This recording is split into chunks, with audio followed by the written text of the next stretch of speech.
Hello, welcome to Anomaly Cast. Today, our guest is a very talented young man who is a tattoo artist, and he humbly said that he would like to be introduced as a Minnesota guy living and tattooing in Tennessee.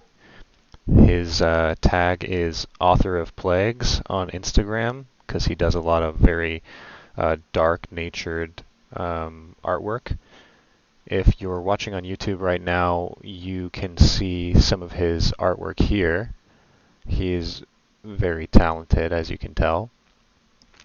He's done a few tattoos from me, and he's always grinding it out. He's posting all the time, just a real hustler. And it was a good chat that we had, talking about tattoos and music and how he came about to California and why he went to Tennessee and all that. He's an interesting guy. He's got a good sense of humor, and I enjoyed talking to him. So please enjoy.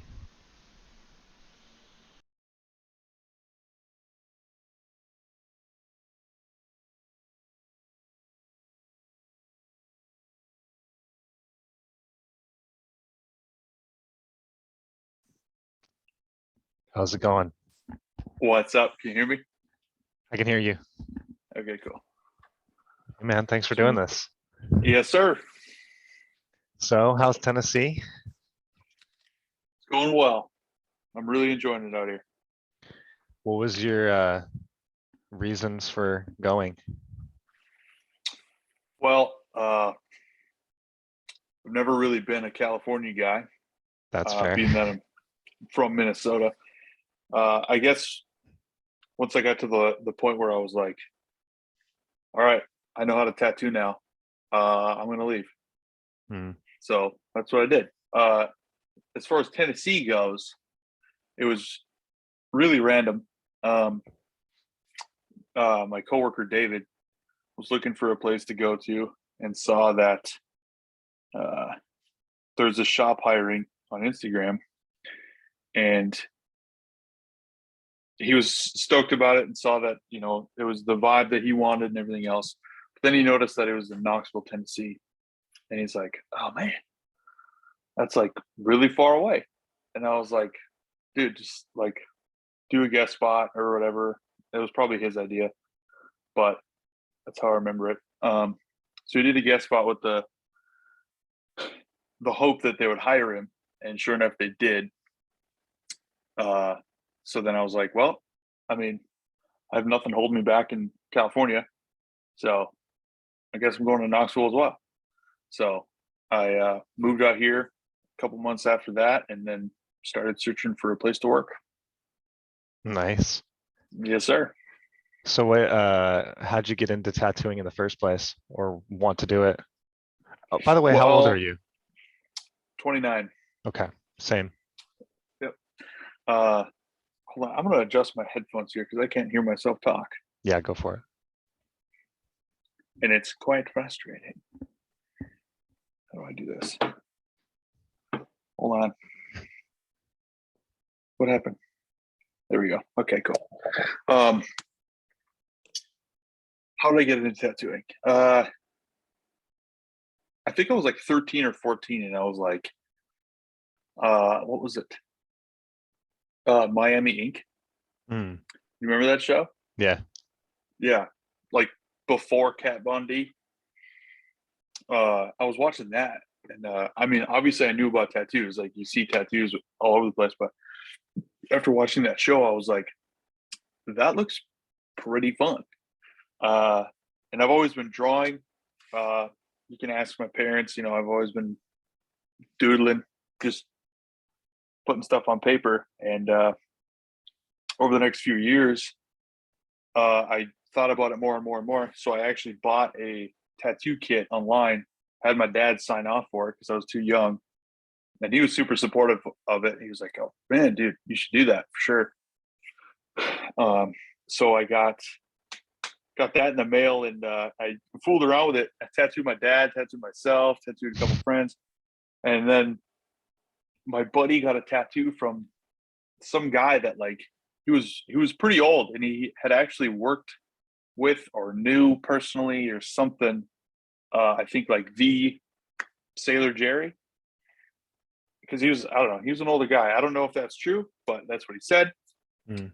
And I asked him like, what does a person do to get involved? And he told me, but he also said, don't tell me, but if you have a machine now and you're tattooing your friends, stop, because you're going to learn how to do things more than likely the wrong way.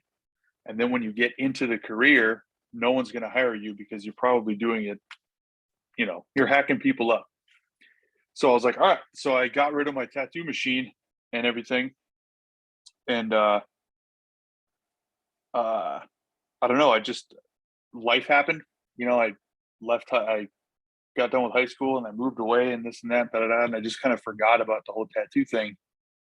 And I didn't get that fire under my ass until I was like 25 or 26, because I was looking for a career, job here, job there. Da, da, da. And I was like, man, Mm. I've always wanted to do tattoos. Like, why don't I do that? So then I started some relationships and stuff, and with different people, and found my way to a decent mentor. So You said you were from Minnesota? yes. And what is the tattoo culture like there? uh I mean, there's tattoo shops all over the place. As far as good tattoos go, I would say that it's pretty central to Minneapolis. Mm. There's a good chunk of tattooers in Minneapolis that are actually pretty damn good. But where I grew up, there was only one guy. His name was Lenny, and he was a very well-known meth user. So I didn't want to get involved with that guy.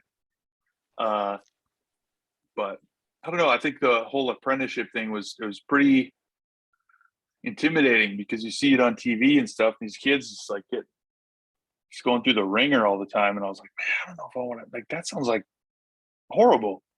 Mm-hmm. And then thinking about like not knowing anything about tattooing whatsoever at a young age, I lied to myself and told myself, like, because I was afraid to do it. I was like, uh, I'm not going to make any money. Like, I'm going to be doing tattoos I don't want to do. Da da da da da. I just kept making crap up in my head just to justify not walking into a shop and saying, I want to learn. Mm. Yeah. And you mostly do like designs that you make, right? Is Right. that the majority of your work? Yeah. I mean, I do all like custom stuff. And if it's not custom for the client, then it's something that I've already drawn that I'll be like, hey, do you want these? And Yeah. then they'll come in. I've noticed a lot of artists, that's like their main thing is Right. they just have designs. They're always drawing stuff up, and then they'll be like, hey, anyone want this thing? And then people do it. And I always thought it was interesting because that's never been like what I did personally. Right. Um, like all my tattoos I've been not necessarily designed by me, although some of them are, but Right. um, been some sort of amalgam of my idea slash working with the artist to make Right. something. For sure. And but I'm also not one of those people that's like, oh, it has to mean something to you. Like, Yeah. hey, Yeah. I don't care, do whatever. No, it definitely doesn't have to mean anything. It can. It's cool when it can, but it doesn't have to. But I would say like modern tattoos obviously started as flash. Like, Hmm. these military guys would get off the ships and be like, all right, let's get some tattoos. Walk in there, be like, I want that one. All right, sit down, get Right. it, and get the hell out. So this whole custom thing, it's obviously been around for a while, at least since I don't know, a custom tattoo has been around forever, I guess. But in modern day stuff, you can pretty much go to anyone for a custom thing, maybe except for like some diehard traditional guys that are like, We only do Mhm. trad, pick from the book, whatever. But yeah, it's cool that as an artist, you're able to have that freedom of just like, I'm sitting at my house, I'm not doing anything, I'm drinking a beer, whatever. I'm going to draw something that I like and then put it online and be like, yo, who wants this? And it's really rewarding, and it makes me as an artist or anyone as an artist like, okay, cool. Like I'm doing something cool because obviously they like it and they want it. So that's always a good feeling. Yeah. What do you think about I've heard that realism tattoos are kind of like they're too good to be true in the sense of like people do realism art that doesn't last, and then Okay. like especially like watercolor stuff. I've heard that a lot of this stuff fades really quickly and it doesn't last over time, and it's kind of like a false promise. Yeah. I mean, I think today, I mean, I'm not going to speak so much on it because I don't know much about it, but from what I have seen in real life is oftentimes like a black and gray realism tattoo, when it's done, like they're in the session, Mhm. it looks really good. But then as time goes on, you know, you use different washes and stuff, like you dilute the ink for different uh levels of value. Maybe it doesn't age well. Maybe the person's in the sun for so long all the Mhm. time and the ink just gets lost, or it wasn't applied well or whatever. But I think modern like Instagram, like uh modern tattooing, whatever, a lot of people are accused of editing their tattoos post tattoo. Like you put it on your computer and you're like, well, I screwed that up. Let me just fix that. Mhm. I forget who it is. I think it's uh, Pony Lawson. He's a pretty good, not pretty good. He's a really good tattoo artist. But he spends a lot of time exposing like really well known artists with like hundreds of thousands of followers, and has before and afters of like, here's the tattoo when you did it, and here it is now. This is different. Like you change that post tattoo, and you see a lot of that online, and it sucks, especially with like realism stuff. You know, they got all like these crazy highlights, and like the skin looks like wet, and like it Mhm. looks really good. So the question is, it's like, is that real or is that edited? And if it is real, how long is that going to last? Because of several reasons, I guess I'm not aware of, because I'm not a realism guy. But um, I guess, there is some sort of stigma with like photorealism tattoos. Like, how long do those things hold up? And personally, I can't say. I don't know. The hope is that it looks the way it does forever, but Right. I don't know. So how does this guy figure out um, that these are fake? Does he find these people that they have tattooed?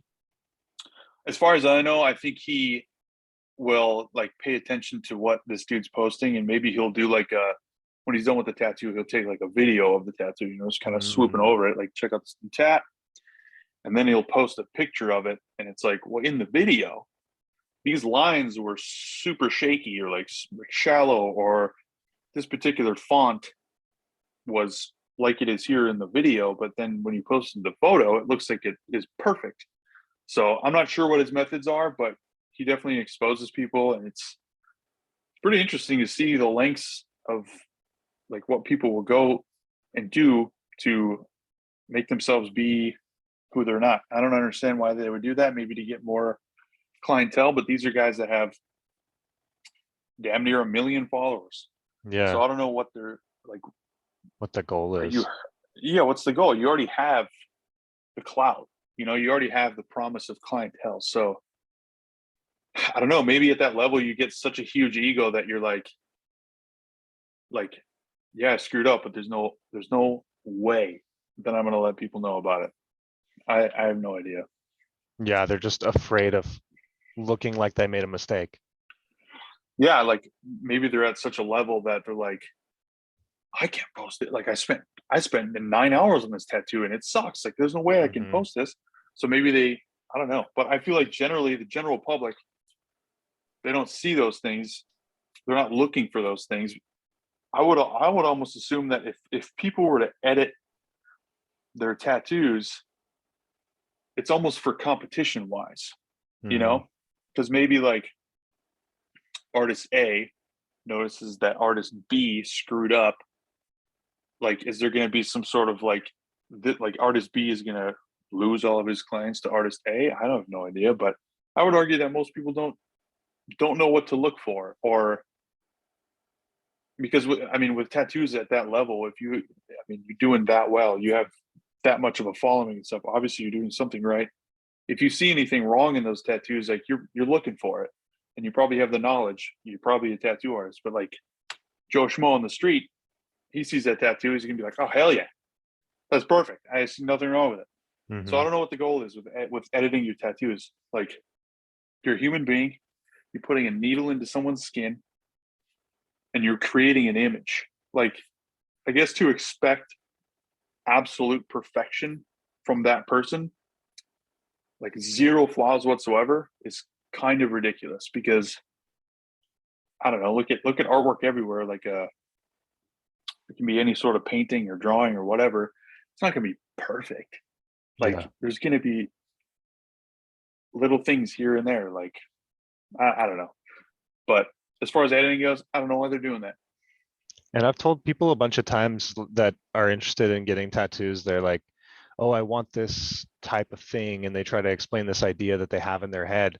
And I'm like, okay, you can like go and talk to an artist and try to get that done. But unless you have something that's pre-drawn and is there for them to see, they're going to have an idea in their head of what it's going to look like that may not be necessarily what the artist is envisioning. And then they're like, my point is, you have to understand that you're two different people trying to communicate an idea, Right. and it's a difficult thing to do For unless you're sure. going to take way more time to draw the whole thing out and really Right. really look into it. But people aren't even that patient. Right. I think the easiest way to get disappointed in trying to get a custom tattoo is one, not doing your research on the artist. Like you Hmm. need to make sure that the artist is good. If they meet your expectations as far as quality goes, then that's the first step. Second step is what they're tattooing what you want, because I'm not going to go to a photorealistic tattoo artist and get a Sailor Jerry trad tat. Hmm. It's better for you as the client to get the final product that you want by going to the artist that does what you like, because it's not like it used to be where you go to a walk-in shop and every artist in there does, he's a jack of all trades but master Hmm. of none. Like he can do everything, but it's Yeah. not all really good. So with the amount of tattoo artists that are out there nowadays, you have the right to pick and choose who you want to go to. So I think if you want a custom tattoo, you got to do a lot more research and then try to be as descriptive as possible, or just let the artist do what they can do with your idea. It's up to you as the client, and it's also up to the artist. There's definitely means of conversation that need to happen there. Um, but yeah, I think what you're getting at is accurate. Like you got to do your research as far as who's doing what, and if you tell someone that you have this idea, or you have this idea in your head, and then you try to describe that to an artist, you're ultimately going to have, you're not going to have the same image in your brain. um, Hmm. so yeah, you're right. Like you need to be really descriptive of whatever you want, and do your research to find out who you want to do your tattoo. Yeah, I think part of the problem also is that a lot of people that are going to get tattoos don't even understand the differences of art styles. And they just think a tattoo artist is a tattoo artist. And Yeah, it's that just like, definitely happens. whatever, I'm sure he Yeah, could do it. that definitely happens. Like if someone hears that you have the title, I'm a tattoo artist. Hmm. So then they assume that you can do any tattoo that they find on Pinterest. Yeah. Like no matter what it is, it's like, he can do that. Like just yesterday, um, some guy messaged me for like a full color um, anime Pokemon sleeve, and I was like, why? I mean, that's a cool idea, man. Your idea is sick, but if you get it done by me, like it's definitely not going to be what you want. You can I'm not saying experiment. that, yeah, but if you want this final product, I wouldn't go to me, man, because we're both going to be figuring it out as we go. Hmm. That's just not what I do. So that's a good example. Like, guys saw that I did tattoos, but didn't look at what I did, and then assumed that I, could do the sleeve that he wanted. But yeah, you're right, man. A lot of people just assume that if you're a tattoo artist, you can do absolutely any kind of tattoo. How common do you think it is of people stealing art and claiming that it's theirs on Instagram and social media? I would say it's pretty common. Um, it's happened to me. Uh, I think just the one time so far. Uh, I did these tattoos on this woman's hands, very specific tattoos, Hmm. and this guy approached me online, and he's like, "Hey, man, any ideas for me to finish my sleeve?" And the guy lived really far away, so I was like, "What are you talking about?" And I'm like, before I realized he lived far away, I was like, "Let me see your arm." So he sent me a picture of his arm, and he had those same exact, like line for line, hand tattoos on his forearm. And I was Hmm. like, "Hey, buddy, why didn't you just come to me for tattoos?" And like it turns out that he wasn't so far that he couldn't come to me for a tattoo, but I don't know, it was shocking. I was like, "Holy shit, this dude literally just went to an artist and said, I want this." Yeah. And I think the more disappointing part is the artist agreeing to that. Yes. Why would you like clear like the picture was this? Hmm. Like clearly they're tattoos. So that was I was less frustrated at the client because it's like maybe he doesn't know the etiquette. I don't have no idea. Hmm. The frustrating thing is the artist. Why would you copy that person line for line? Hmm. I don't think there's anything wrong with taking inspiration from someone's tattoos because there's only so many ideas out there. Yeah. Like if you're like, I want a bird on a human skull, it's like, oh, I can't do that. Someone already did that. No, you can do it, and you can find different artists for inspiration or whatever it is. But copying a tattoo line for line, I think, is pretty shitty. Uh, Obviously, unless it's like a traditional tattoo, because they're constantly evolving, and you've seen the same sparrow or swallow on everybody's body, but Hmm. um, and that's cool. That's just there's like that fine line between don't copy this, but you can copy that. It's kind of It's confusing. Yeah, I feel like it's just so disrespectful. Um, when you have, first of all, an artist who designs it, and then from my perspective, if someone was to copy something that I had done, like I think JP posted one of the pieces that he did on me, and someone was like, "Oh, I want that," and I was Mm-hmm. like, "That's so weird. Yeah, I don't That's know. so weird that like because they don't have the same attachment to it. Like they Right. didn't design it, they didn't anything. They're just like, oh, that looks cool. I want to do that. And then Yeah. like to copy the exact position and everything. It's Yep. like now there's two of you in the world. Yeah. And yeah, I guess that that whole conversation would make sense to me if it were a traditional tattoo. If it Hmm. were something from a flash book that was drawn, I don't know, 20 years ago. It's like, Hmm. all right, yeah, I want that one too, whatever. But like if it's a custom piece Right. for you and someone else is like, oh, I want that, then that's shitty. Yeah. On that topic, I recently started posting my tattoos on a TikTok account. And I posted one, and like over the course of 3 or 4 days, that it should just skyrocketed. And I was like, holy shit, it's crazy. But there was several people on there that were like, yo, send me that stencil. I'm trying to get this What? tat. Or they're like, yo, I'm gonna get that soon. I'll post it when I get it. Or like, yo, I want to get that same thing, but like add color to it or this and that. And I was like, what is going on? Like, no, you can't have this, dude. It's already on someone's body. Yeah. But See that? you can take inspiration. You can go to an artist and say, I want something like this. Right. But Yeah. if Yeah. the guy copies it line for line, it's like, bro, do it yourself.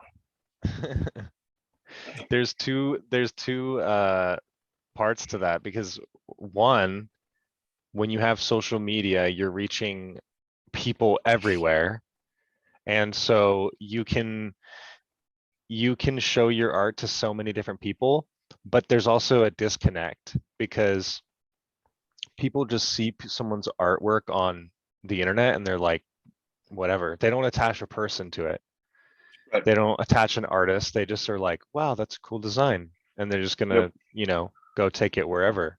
And so like modern day art, you have this issue where people can disconnect the value of it Right. and monetize it in a way that it wasn't intended to be, but at the same Right. time is super useful for you to gain following. Right. Because they don't, I guess, as a person that's online and, on social media, they see a tattoo or a piece of artwork or whatever. There's no face behind that. Like they don't know. They don't know Hmm. me. Hmm. So like you said, they just see that and they're like, oh, I want that. Like there's no value to it. They just see a cool design and they want it. I guarantee that if a client were to come in, maybe I shouldn't guarantee it, but it's a thought. If a client were to come in and see a tattoo that I had done on you or something, they wouldn't say, I want that. Yeah. Because there's two faces looking at him. There's two Right. actual people being like, well, you can't have it. Yeah. So yeah, you see it online and everyone's like, oh, I want that. Like, give me that. And it's honestly, there's nothing you can do to stop someone from doing that. They could easily just take a screenshot, send it to a shitty artist and be like, hey, copy this. But I mean, you can try. But also on a second thought is that not very many people are creative. And so I think there's a lot of people that are just like they kind of just grab whatever. They're like, Right. wow, that's cool. I'm gonna do that. Yeah. Like they don't want to think through and be a creative person and have their own uniqueness. It's like, Mm-hmm. doesn't it bother you that someone else has that exact same tattoo in that exact same spot? It doesn't even Yeah. cross their mind. I think I think people are just inherently selfish. And they're like, I like that, I want it, I must have it right now. That's And it's that's also true. yeah. But it's They're so like, weird. It's so weird to me that you would want to get a tattoo that you saw that some other person has. yeah, why I wouldn't would you want feel I would feel disingenuous about it. yes, why wouldn't you like I feel like most people nowadays try to be unique. Why Yeah. wouldn't you want to be unique? Why wouldn't you want to I don't know, figure out an idea in your head and go back and forth with an artist about it? And like that goes back to like the copying versus inspiration thing. Like you can bring a tattoo that you've seen to an artist and be like, I want something like this, but not this. Hmm. Like it could be something as simple as like, I don't know, a mermaid holding a fucking bottle of whiskey or some shit. Doesn't need to be line for line that, but like it maybe would just show the pose that you want or like, the hair flow or whatever it is. Uh but copying line for line, everything the same and having zero value of the tattoo whatsoever. It is pretty frustrating, and I feel like there's a lot of uneducated people online that are like, Oh, cool. Tattoo. I'm gonna get it. Yeah, I think it's a cultural thing because I don't think it's just tattoos that are becoming um, less valued in that way. I think there's a lot of things that are becoming less valued in that way. Yeah. Um, let's see, where was I going with this? I had a whole thought. Oh, it could be music. Yeah, I mean, music, whatever it is, it's like they don't really want to work for it. Hmm. They just want to have it. They just want it to be there. Right. Um, and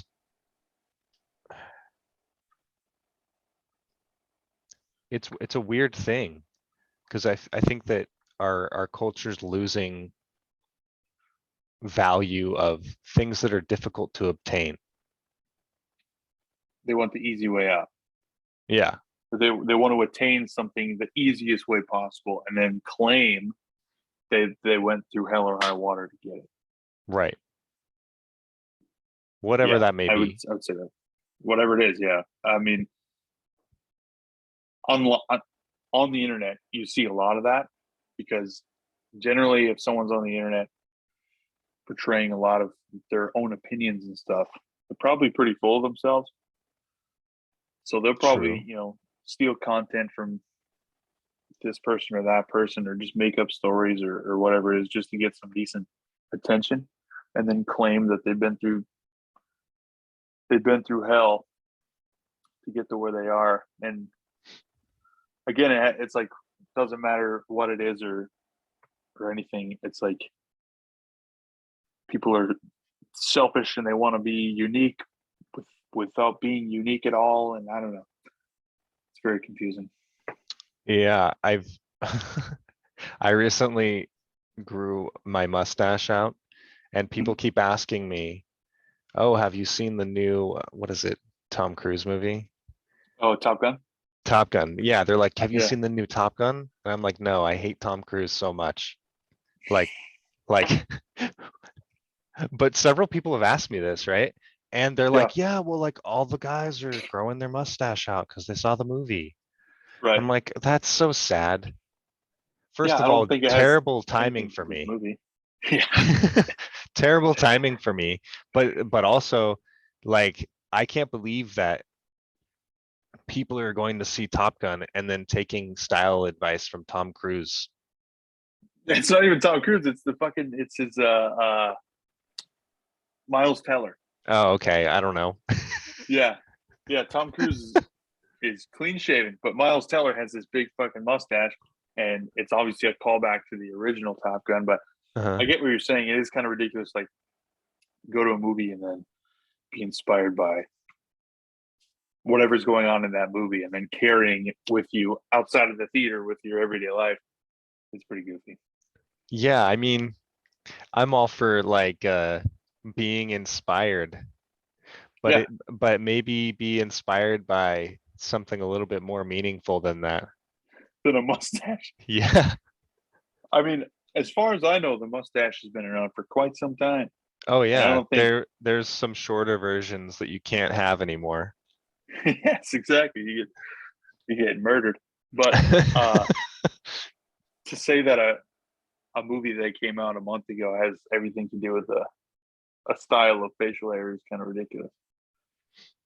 Yeah. Maybe Tom Selleck did it for me, man. It was Tom Selleck that had a mustache, and I was like, yeah, I'm gonna be that guy. Right? Yeah.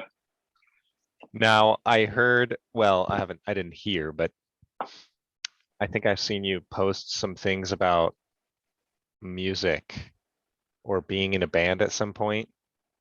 I was, yeah, What kind of band? in high school. Uh, we like to call it death metal. I don't know what Death it was metal specific. Yeah, specifically. yeah. I don't know if that's what it was, but that's what we wanted it to be. Well, I was a metal vocalist in a band for a little while as well. Sick. Um, Oh yeah. and I have to I haven't always known my metal genres because there are Oh so yes. many. But as far There's a as I lot. understand, death metal is metal that has lyrics about death, and that is the only qualification. You could cut this conversation into 1,000 pieces. I would say that bare bones death metal is fast. The lyrics are generally about murder or death or any sort of, gory thing. And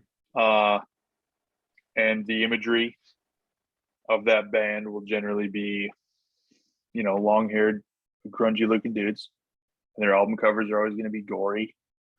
But the biggest thing is that death metal it's fast. There's not really a lot of any sort of like breakdowns or whatever. It's just, I don't know, it's just speed. Because the whole thing's that way, right? Like the whole thing's a breakdown. Is that No, true? it's all fast. It's always going to be fast. And obviously the vocals are all like low and growling and demonic sounding. But now, if you add a breakdown in it and get a little funky with it, people call it deathcore. Yeah, I was gonna say, like, what do you think about deathcore then? I like deathcore, man. I mean, like, I feel like the golden age of deathcore was like anywhere from like 2004 to 2011. Give me some examples. Suicide Silence, their first album was fantastic. Whitechapel, As Blood Runs Black, All Shall Perish, Carnifex, Winds of Plague. Have you heard Whitechapel's new album? Yes. What do you think about it? I actually just saw them 3 days ago. Oh, really? Yeah. It's different. It's obviously very different than their first few albums, but I have two perspectives on it. One perspective being a diehard Whitechapel fan, like rewind me being 16 years old. If I listened to that album, if I listened to their latest album when I was 16, 17, 18 years old, I'd be like, this is fucking bullshit. This is stupid. What are they doing? I hate it. But listening to all of their albums, progressing and stuff, he's got like, a lot of singing in it. The whole singing thing in Whitechapel isn't very new. They've done that in the past couple albums, but there's a lot of it in this one. I think for what it is, separate from their band name, like take Whitechapel's history out of it and you just listen to the album as it is, I think it's good. I think it's all right. But if you compare it to their first couple albums, then you'd be like, what the fuck happened? So those are my two different views on it. So for me, I've never liked Whitechapel at all. Okay. But this album I love. There you go. Yeah. See, it's like because I generally would be one of those people that listens to melodic metal or new metal. Yes. Generally, I'm not listening to just no clean vocals at all. Right. Although there is in some cases where I would. Whitechapel was never one of those cases, and every time I had seen them come up over the years, and I was like, oh, Whitechapel has this song, and they were always kind of in the circles of tours that I was going to back in the day, and so I wanted to see, how they progress and how different it is. There was one other song, gosh, I wish I could remember what it's called. It's got a really slow, sad sound to it, and it starts with him singing and then goes into screaming. It's from an older album, and that was the first song I remember I heard from them that I was like, oh, this is good, because I love the way that guy's voice sounds clean. It sounds like Corey Taylor. You think so? Let me think about that. From Stone Sour, Slipknot. I think that might be a biased opinion I don't because think so, personally. okay, because I remember seeing um he was doing like a YouTube interview or something, or maybe I saw it on Twitter. I don't Hmm. know where I saw it, Corey? but he said, no, this is Phil from Okay. Whitechapel. He said one of his biggest inspirations was Corey Taylor. Okay. I think maybe I'm making this shit up, I but mean, it sounds like a memory to me. it sounds like an inspiration would be him, like anyone in Right, the metal community, right. it would be Because him. he had a huge career screaming, and then he's like, Yeah. you know what? Let's not do that anymore. I mean, So he kind of still does. It's yeah, not the I just same mean like thing. yeah, like you wanted to start a Stone Sour or whatever it was. Yeah, yeah. I saw Slipknot in 2014, Was it um, sick?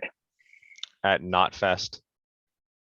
It was it was a it was an interesting experience because Was it cool to be amongst maggots? That's what they call them, I guess. dude, yeah, I don't know if I would say I'm a maggot, but I Hmm. also the people there were interesting.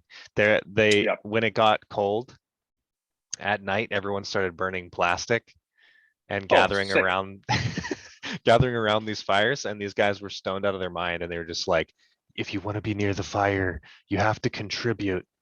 And we're all like, that's fine. You can you can have the fire. Actually, not too cold. Yeah.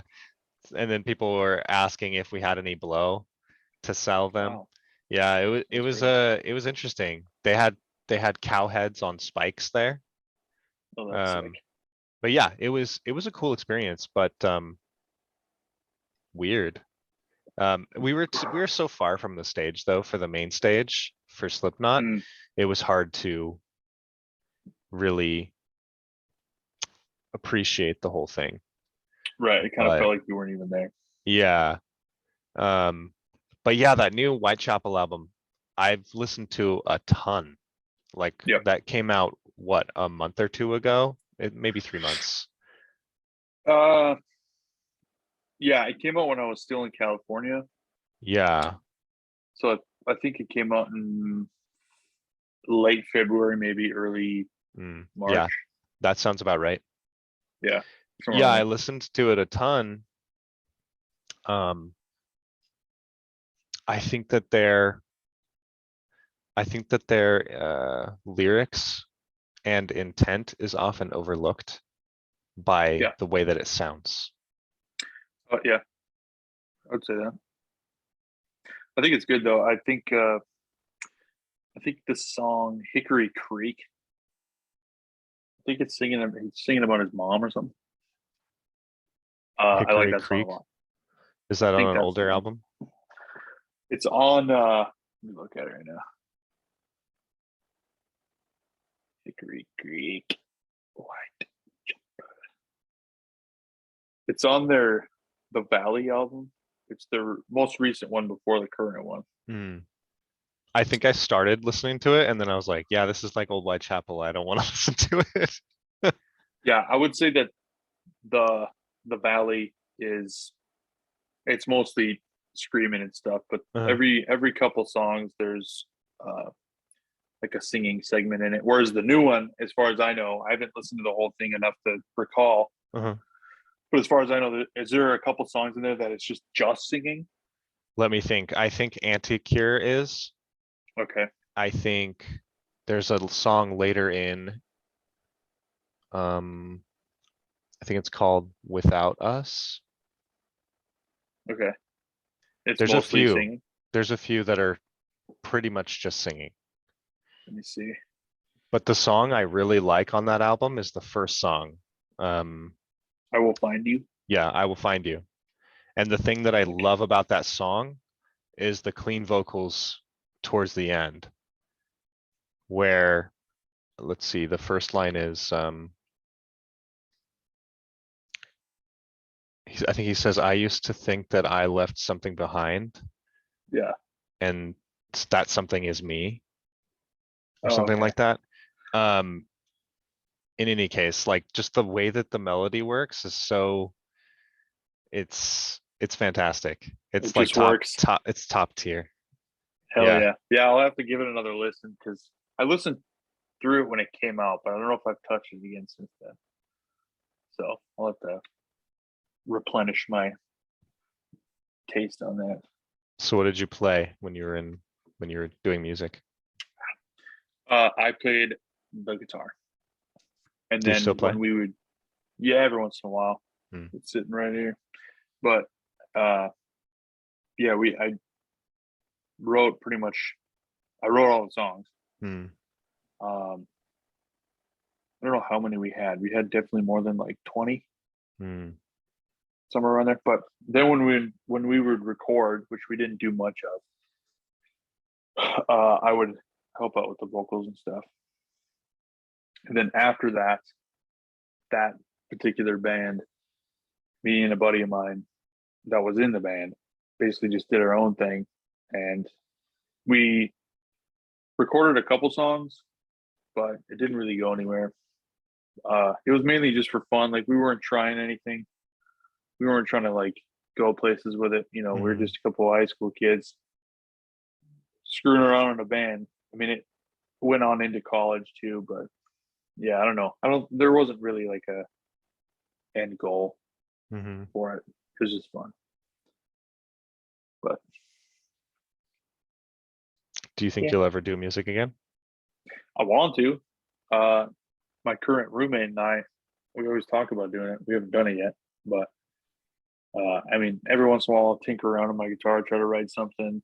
Hmm. Uh, I don't know. It takes. I think it takes a lot more focus nowadays than where before I would just pick it up and play for hours. Now I'm like, all right, I gotta sit down and put effort into this. So it's not as like fluid as it was before. It's different when you're a kid and you have nothing better to do. Yeah, exactly. Now it's like, fuck, I gotta mow the lawn. Shit. Yeah. Yeah, I always have aspirations to do some stuff, but um it's I think if I was going to do something, it would be like mostly digital on my own. Yeah. Um, I think people are so hard to work with artistically. Yeah, Um, definitely. I mean, there definitely can be some people that you don't get along with as far as like creatively. But when you I do find the think, person that you can create with, it's awesome. oh yeah, I think that there's just so many creative people that are not organized, that are not, um, I don't know, time oriented. They're Oh just kind yeah, of like floating through life. I think I think what comes with someone who's a creative person is a little bit of chaos, Yeah, or like because their mind is like maybe doing something more than someone that's more, well, I don't know, less creative. I don't know, but I I think there's a think, little bit of chaos yeah, there. yeah, I think that's absolutely true that like creative people, there's there's some sort of chaotic element to them, and that's kind of what makes them creative. Yeah. I think with myself, I am kind of a dichotomy, and I've taught myself a lot of self discipline, and um, I'm very OCD. Okay. I'm very time oriented. I'm very like straight and narrow, but I'm also really artistic, and so it's Right. kind of weird. I And get that. so I've had a lot of times that when trying to work with people musically, it doesn't work because people don't take it seriously and they don't take your time seriously.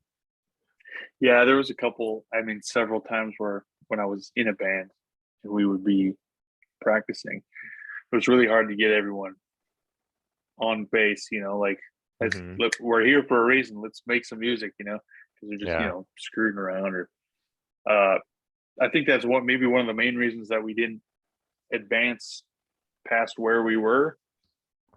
I think we were just, one, just content with where we were at, but two, I don't think that we had the ability to just sit down and do it. Hmm. So it was kind of a miracle to get that many songs out. because each one took a long time because it was like, I don't know, it just took a lot of focus for everyone to get on board and like, let's work together because, like, yo, we're playing now. You know what I mean? Like you were saying. Did you end up releasing any music? Yeah, it's kind of all over the place. There's a couple live things on YouTube that all suck because it's a shitty Yeah. camcorder. There's some stuff on SoundCloud. And then I have a laptop that I haven't touched in years, and it's got all of our music on it. So I haven't listened to that in a while, but it's out there. Yeah, we had a lot of our work on a laptop and it got stolen. And so we lost a bunch of stuff in there. And I was like, oh, cool. Sucks. Yeah. Well, I guess that's gone. Yeah, we only had like one song recorded, and it was recorded in my apartment bedroom. Nice. But honestly, it could have been worse as far Yeah. as the recording goes. But Yeah. yeah, we got what we got. It's good. A lot of our music was recorded with just a single digital recorder with like the little mics peeking off of it. And then we would bring that into a program and clean it up or like put tracks over it or whatever. Because we didn't have any drum mics. So it was like, we just got to get the whole room.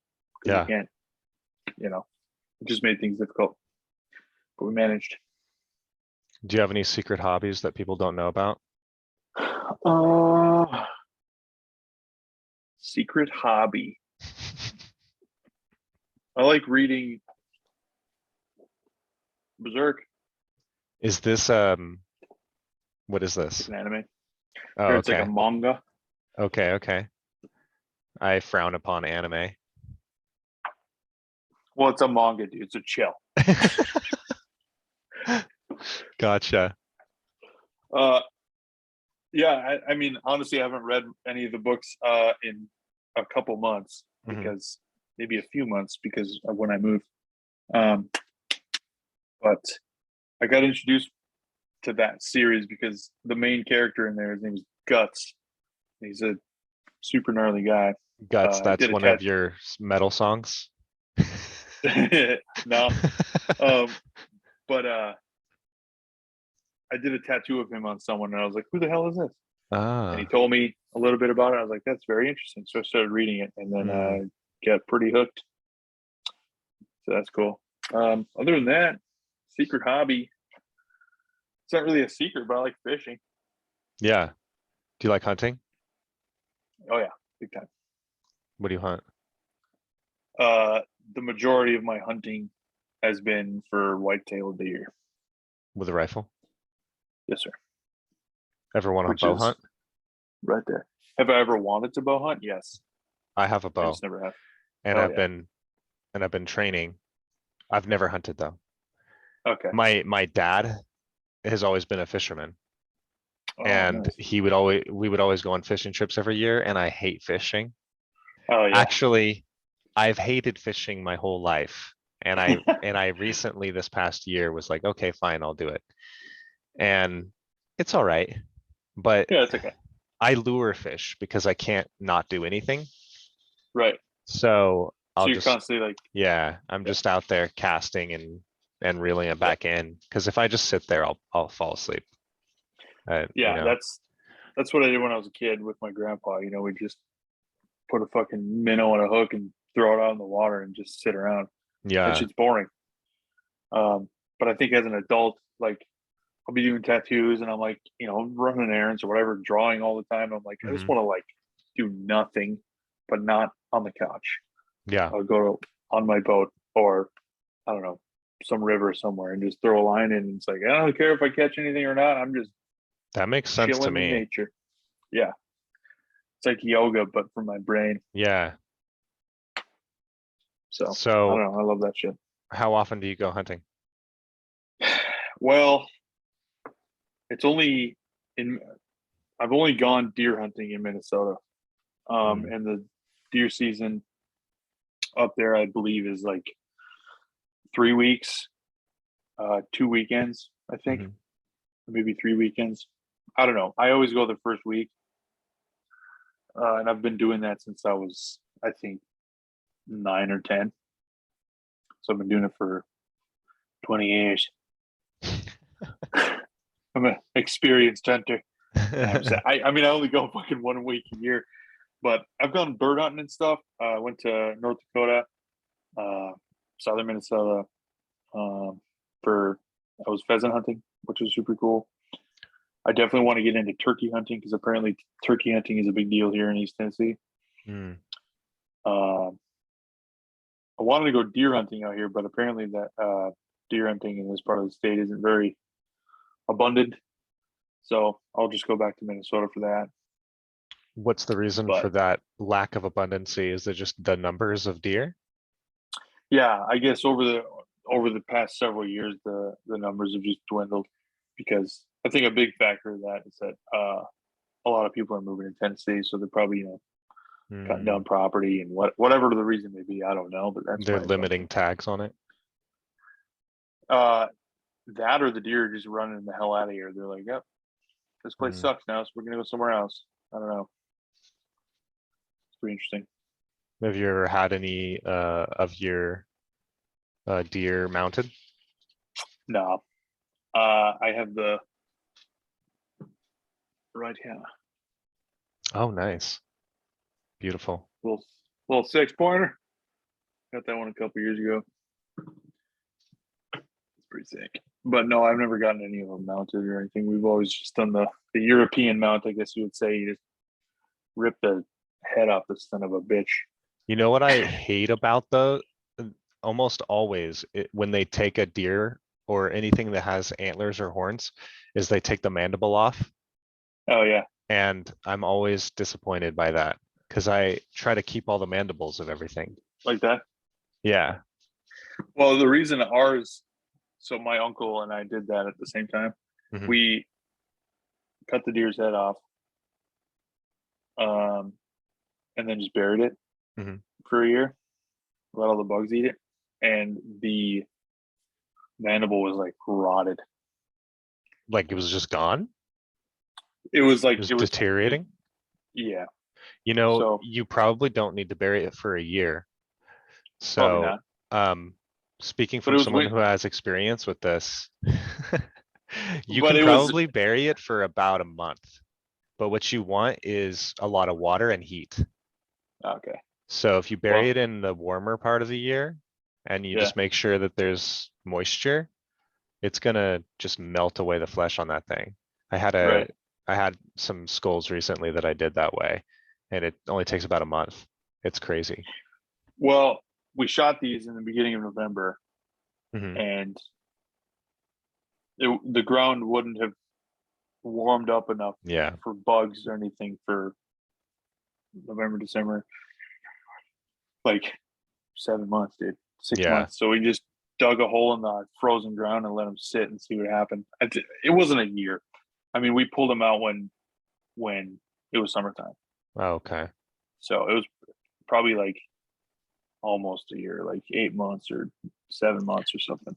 I'm not sure how much it would be slowed down from the lack of heat, but I mean, I Yeah, guess it got the job done eventually. yeah. I mean, they look good, and then we obviously, if there's any other chunks on there or whatever, we just kind of boil them and shit. Hmm. Got all the meat off. Eat it. Eat the face flesh. No, I've never eaten deer face before. So, you guys didn't mount it just because of cost reason?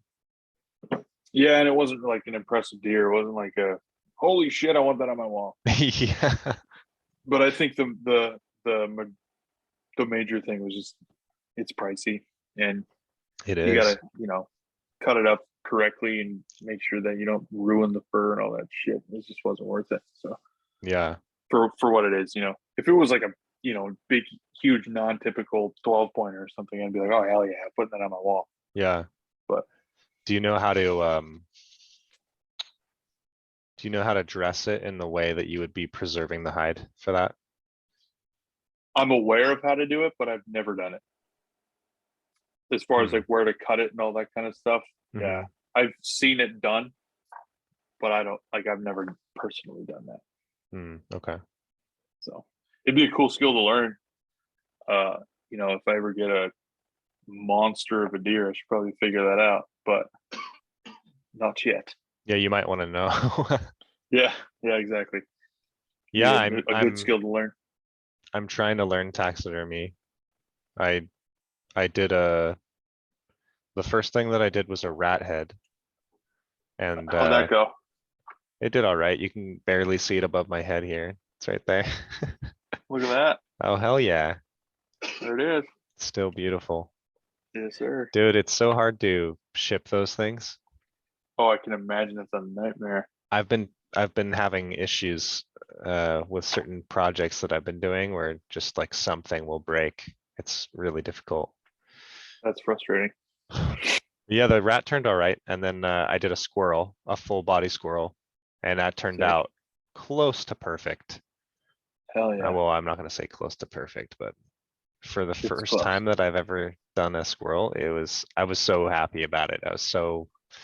There was so much time and effort and researching and reading, and there was just a lot that went into learning how to do it and then actually doing it. Right. It was tough, but once you actually finished it, you were happy with it? Yeah, once I actually got it done, it was I was relieved that it didn't end up like terrible taxidermy that you see on the internet. Yeah, the eyes were like boink. Yeah. Yeah. That's always funny to see those. I have a feeling that most of that has to do with like maybe that particular animal was like old as shit. Like it's been preserved for years, and like whatever method they used to preserve it, obviously failed.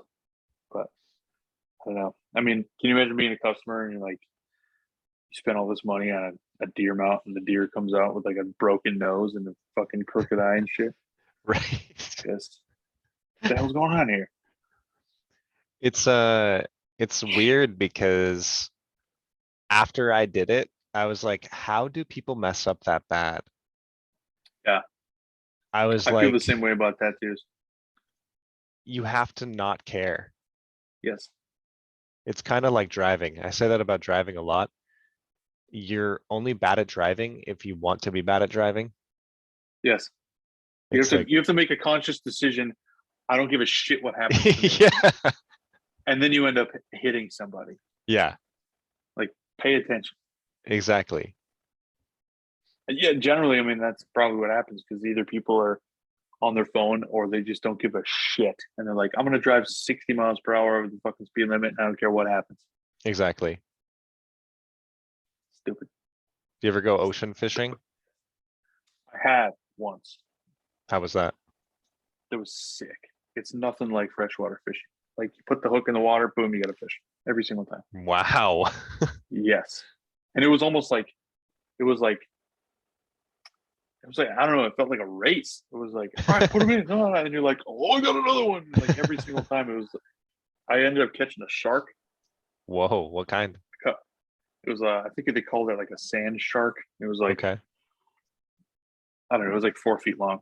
Uh-huh. It was sick. Yeah, it was pretty cool. That's A wild. lot of groupers, which is a kind of fish, I guess. Mhm. And then some other funky ones that I don't remember, but ended up eating the shark, which was pretty tasty. It was delicious. My dad went deep sea fishing once with my brother, and they caught a bunch of barracuda. Oh shit! And I have not to this day. I've never liked seafood. Like Right. no fish or whatever that anyone has ever put on my plate, I have liked, except for Interesting. barracuda. I didn't even know you could eat those sons of bitches.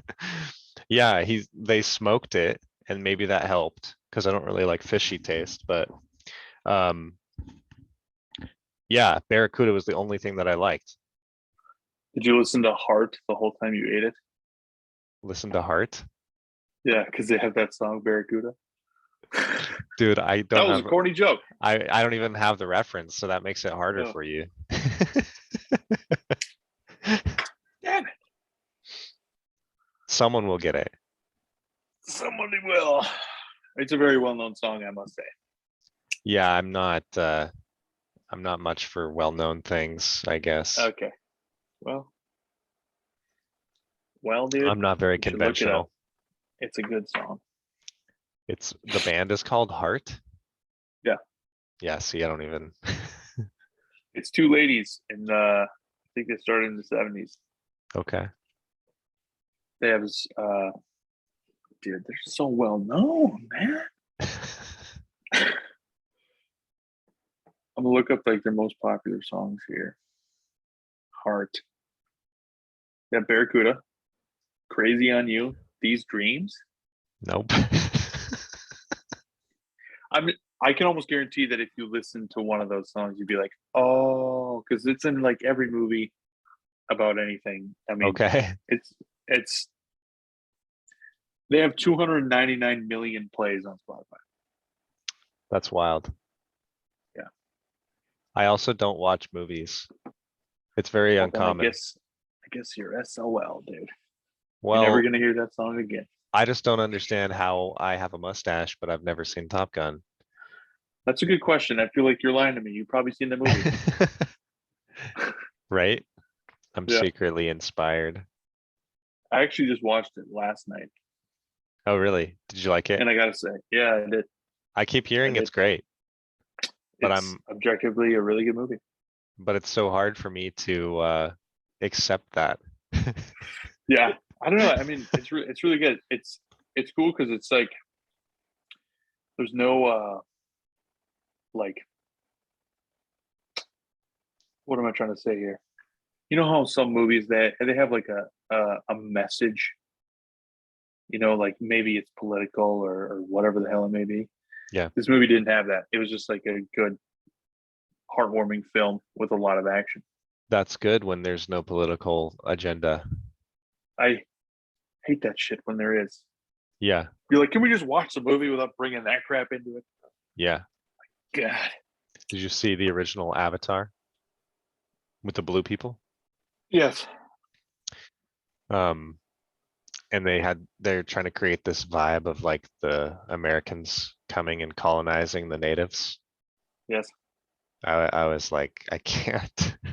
My buddy made a good observation that they named the metal on that planet unachievable. It's like unobtainium. How like it's so on the nose. It's like it's pretty That's goofy. so dumb. Yeah. What's the metal called that we can't obtain? Unobtainium. Wow. It's goofy. I didn't even catch that part, but I only saw the movie once, like when Yeah. it came out. You need to take time off of work to watch it because it's so damn long. Right? Was that James Cameron? James Cameron. Was it him that directed that? I don't know. Same guy that did Titanic, I think.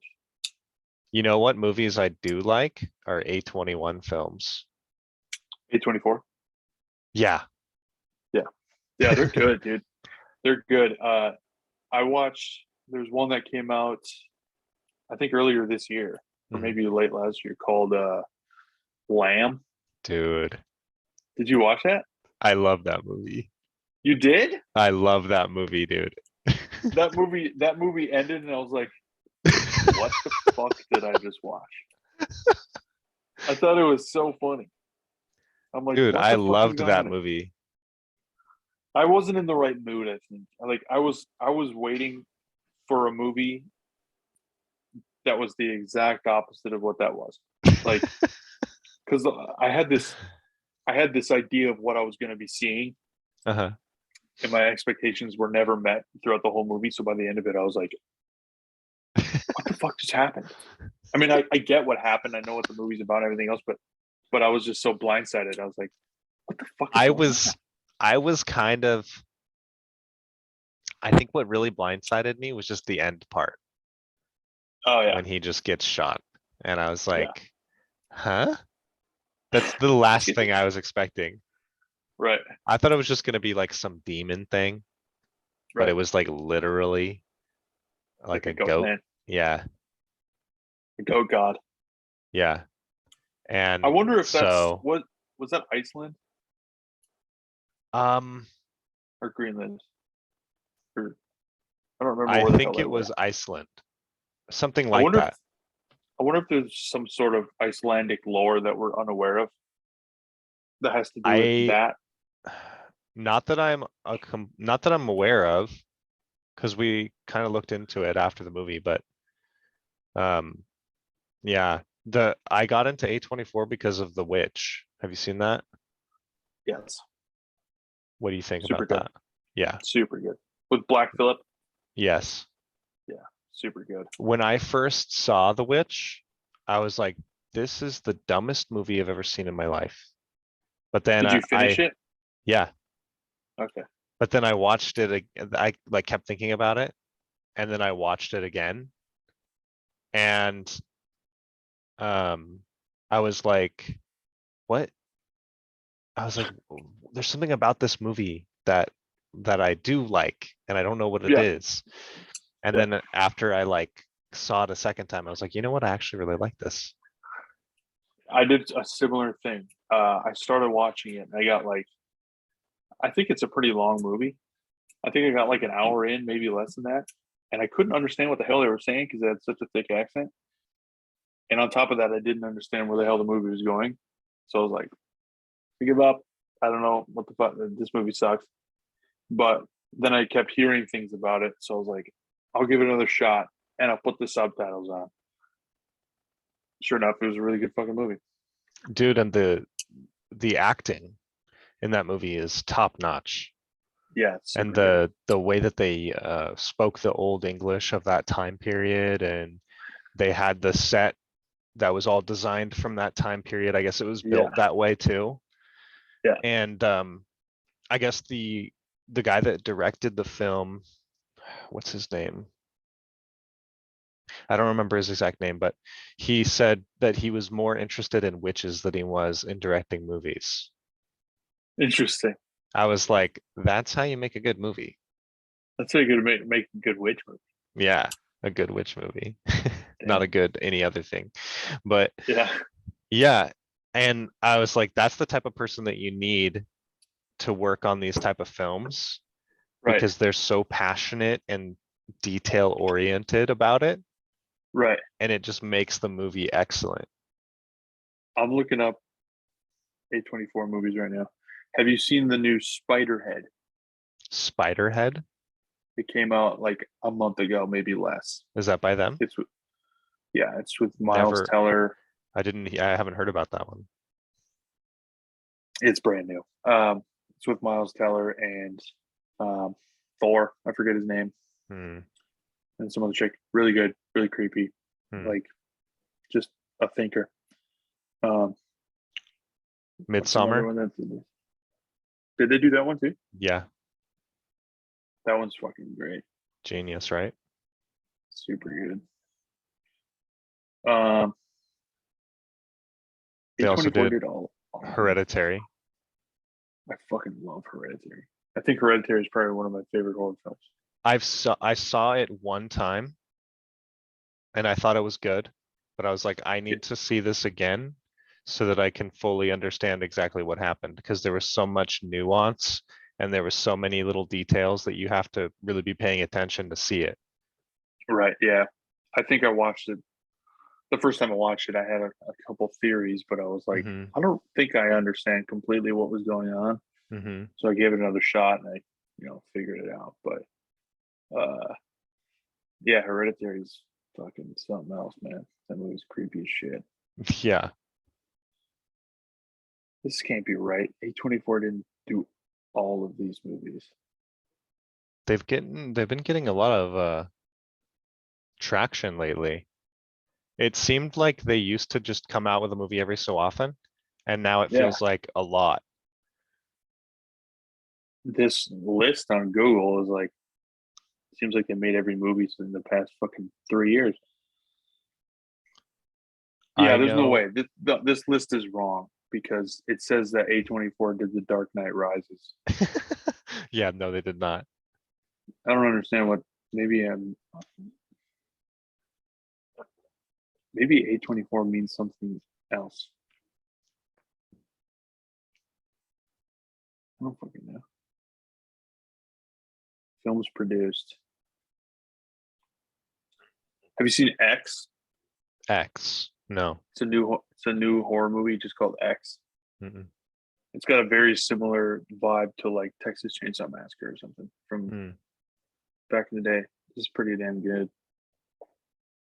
The I Lighthouse, didn't see The Lighthouse yet. fucking weird, man. It's weird. Do you like it? It was good, yeah. It's like The any other A24 movie. You're the just like, director was Ari Aster. That's what his name is. Because he oh, did okay. The Witch and The Lighthouse. But there was some other movie I just recently saw a preview for. It has freaking what's his name, the comedian in it, Pete Davidson. Okay. It's about like some people at a party house and then like people keep getting murdered. Really? Yeah. I haven't seen that. Pete Davidson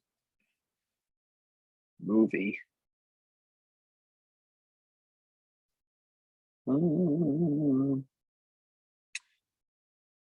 I don't know.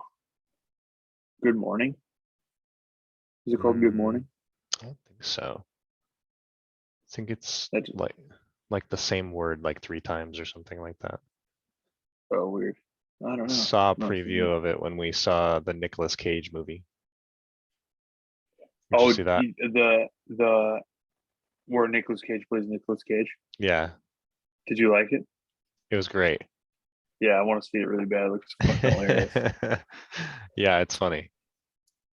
Hell yeah. I wonder if it's probably still in theaters. I don't think it's been out that long. I don't know. But yeah, that movie So looks really good. what what was the main cultural differences that you noticed when you moved to California? I think the first thing I noticed was the the people. Um, Less inviting than what I was used to in Minnesota.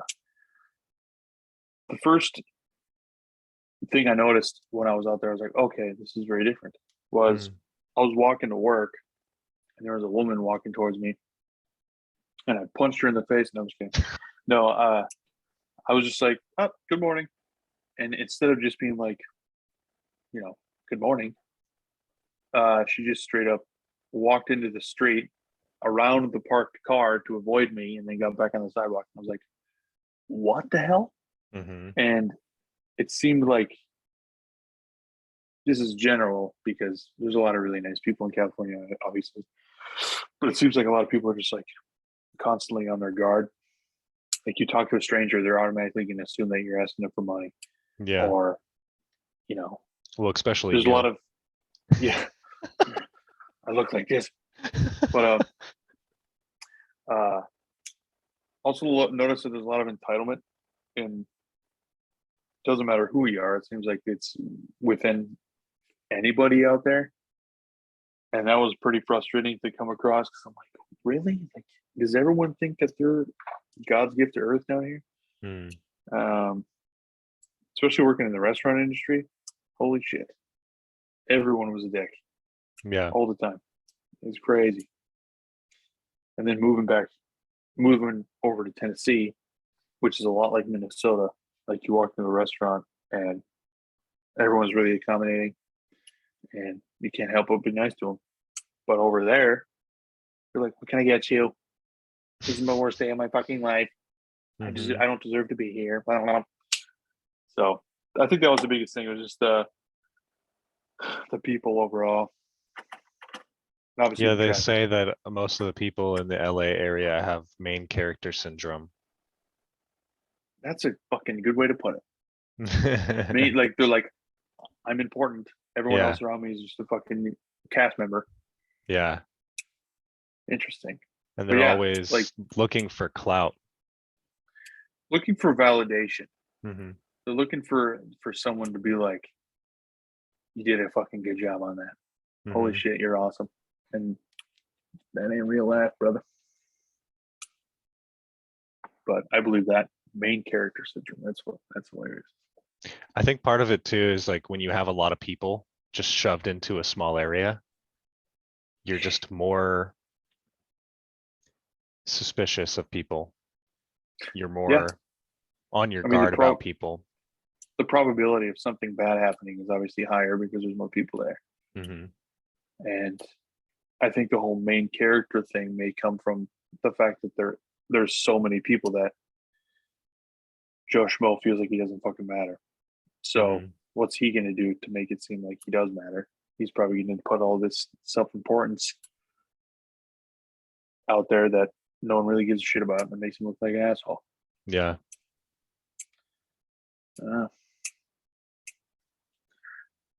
Sounds like shit. Main character syndrome. Like So what's next for you? Well, I'm loving where I'm working. I work at Golden Heart Tattoo Company in Seymour, Tennessee, and my coworkers are sick as hell. I'm probably going to be there for a while. I'm probably going to be in Knoxville for a while. I guess the next thing on my plate is I don't know when this is going to happen. Maybe in the next couple of years. I want to get a house, Mm. which would be sick. Definitely need to get a new truck. I got the boat. I don't know. As far as my career goes, every day I'm working to get better at what I'm doing. And then as life goes, want to get a house and shit. It'd be nice to get a girlfriend or a fucking wife, Right? but that's not very high on my priority list. But Mm-hmm. it's on the list, so we'll see what happens there.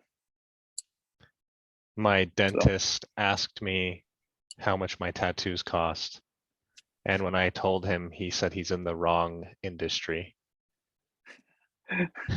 yes, I would say that you are, Mr. Dentist, because I didn't go to college for this.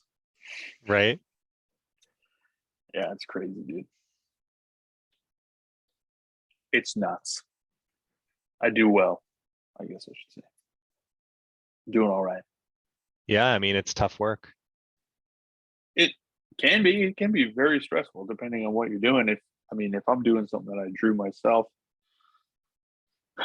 obviously I drew it myself, but something that I drew for myself that someone wants, Mm-hmm. then there's zero stress going into that tattoo. But if someone wants something super custom, then I get a little shaky about it. Do you have any tattoo horror stories? I tattooed a woman with Tourette's once. Uh, she had like a tick. It wasn't Sweet She's Anita, like, I assume. "Who's that?" She's a Twitch streamer who has Tourette's. Oh no. It was just some random woman, but I was tattooing her ankle. Mm-hmm. She had a tick like every 3 seconds, so I like timed it. Where I was like, zzz, zzz. That took forever. Oh man. Uh, what's another horror story? I had this dude when I was still working in California. This guy comes in and he's like, "Yo, so my wife wants a tattoo," and I was like, "Well, where is she?" Mm-hmm. No, it wasn't his wife; it was his girlfriend. Uh-huh. And he's like, "She wants my name above her lady parts in script," and I was like, "That sounds like a tattoo that she doesn't want."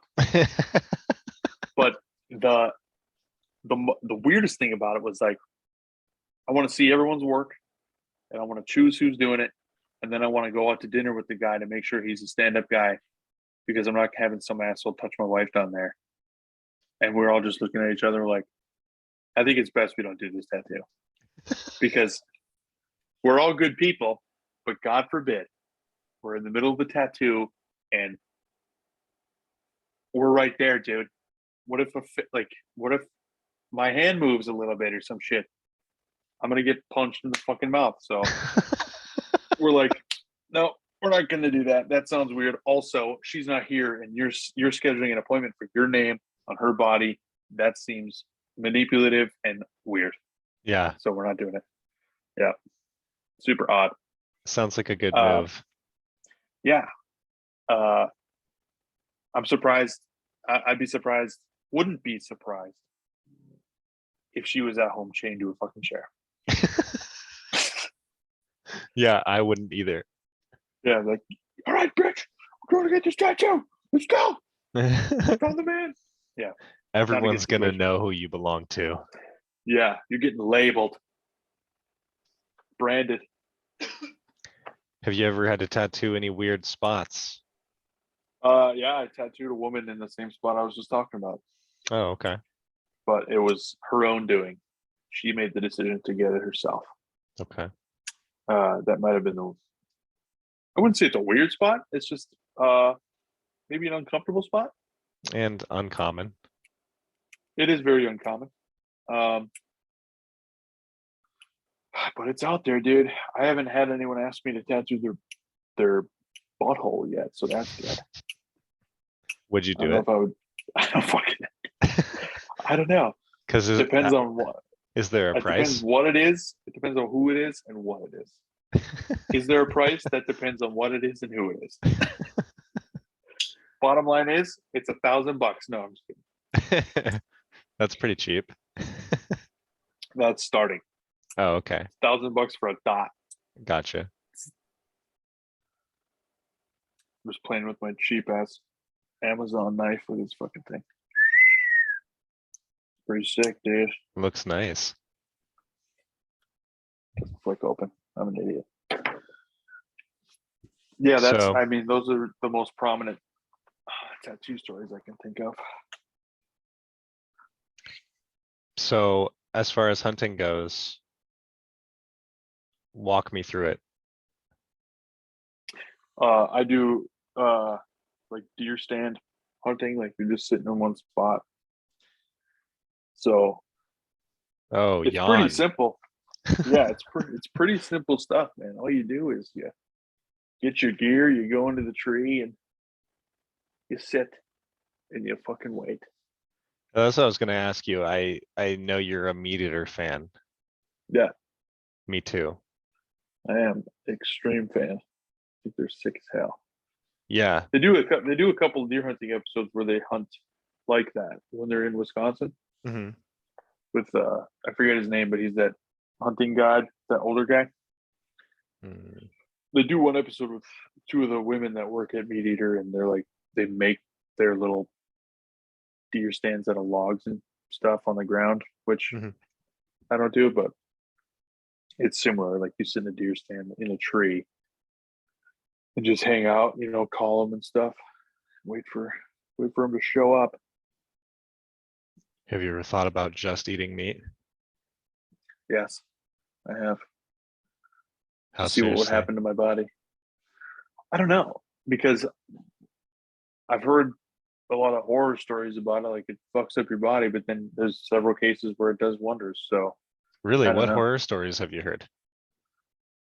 I've heard that like people's body never their bodies never adjusted to it, so they were like constantly having gut issues and shit, or some sort of deficiencies or whatever.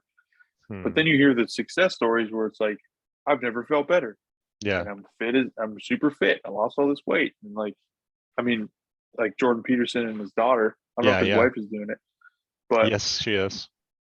they're all doing it. Yeah. Yeah, obviously it's working for them.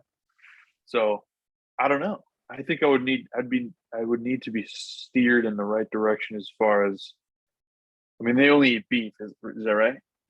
His wife and his daughter are eating lamb now. Okay, so it's beef and lamb. Just lamb. Oh, just lamb. Yeah. They're probably sick of beef. I think it was just it was better, easier to source. It's a little Okay, bit more of a game meat too. I get you. But I mean, is a person can a person survive on a T-bone steak every day? I don't know. Apparently. That'd be interesting. I think I would get sick of it, dude. I'm I would. sure that you would, but it depends on the cost. Because for Michaela, the cost is, well, she will be in tons of pain and suffering and Right. depression and all Whereas these mine would things. be like a choice. Right. So it'd be harder. I'd I have think she way less said motivation. she wouldn't do it unless, she wouldn't do it if she could, you know, Right. live And I think happily that's what, without the option. yeah, I think that's what Jordan said too at one point, where he was like, I wouldn't do this if it, obviously, I think he said it sucks. He's like, I fucking hate it, but it regulates me or some shit. So I don't know. Hmm. Hmm. I But want to try wasn't it, but I there was a haven't done guy that on yet. Joe Rogan? I can't Hmm. remember what his name was, but he was on an all meat diet too. Hmm. It wasn't that fucking liver guy. It was just a normal dude. Liver King? Yeah, it wasn't Dude, him. It was that some guy's a normal guy. joke. Yeah, that's what I've been hearing. Well, a joke Totally in the roided up. sense, yeah, Yeah, yeah. he looks like he does steroids. Oh, he does. He's got that bloated ass fucking stomach that has a six He pack probably over does it. a lot of things. Yeah, it's like I don't know, man. You can totally tell. Maybe not every time, but if someone's juicing real hard, it's like, Hmm. why are you so fucking red all the time, man? Yeah, You got that big ass gut, but it's especially got a six pack over it. if you known them your whole life and you're like, you used to be white and now you're kind of pink, Yeah, and I don't what know how I happened? feel about that. You're big and jacked and pink now. When you tattoo someone that does a lot of steroids, Uh-huh. you can tell.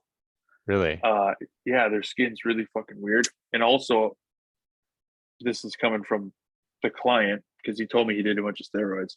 Hmm. He's like, holy shit, this thing fucking hurts because he'd gotten tattooed a lot Hmm. before doing steroids, but then he did steroids and he's like, why does this fucking hurt so much? And it turns out that like you're just hypersensitive for some reason when you do them. Wow, I didn't know Yeah, that. so a lot of positives there, I guess. Hypersensitive Crazy. emotionally as well. Yes, getting all pissed. Like the singer of As I Lay Dying, Tim Lambesis, he did a shit ton of steroids and got jacked, and it Uh-huh. affected his mental stability. Hmm. And he got pissed off at his wife for like taking his kids away from him or something. So he hired a contract killer to kill her. And lo and behold, it was an undercover cop. So that motherfucker went to jail for several years. But I Yeah, guess he blames his steroids. he got released early because of the vote in California. Which one was that? There was a there was some sort of prop that said reduced sentences for people who have non-violent crime.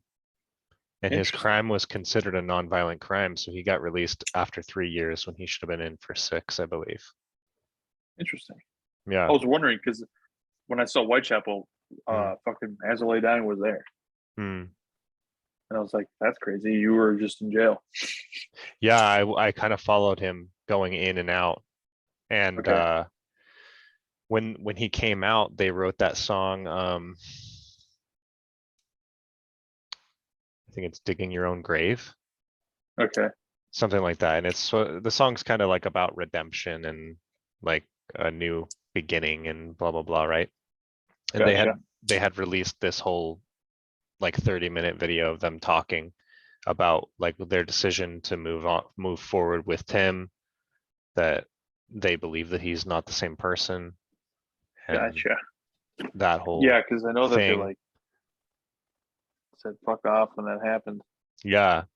But I also saw just this week that 2 of the members, maybe even 3, already left the band. Like And currently, like they yeah, left the like band. just now. Yeah. So I wonder what that means for the rest of the tour that they're on. Yeah. Because I saw some clickbait video and they're like saying that As I Lay Dying is done.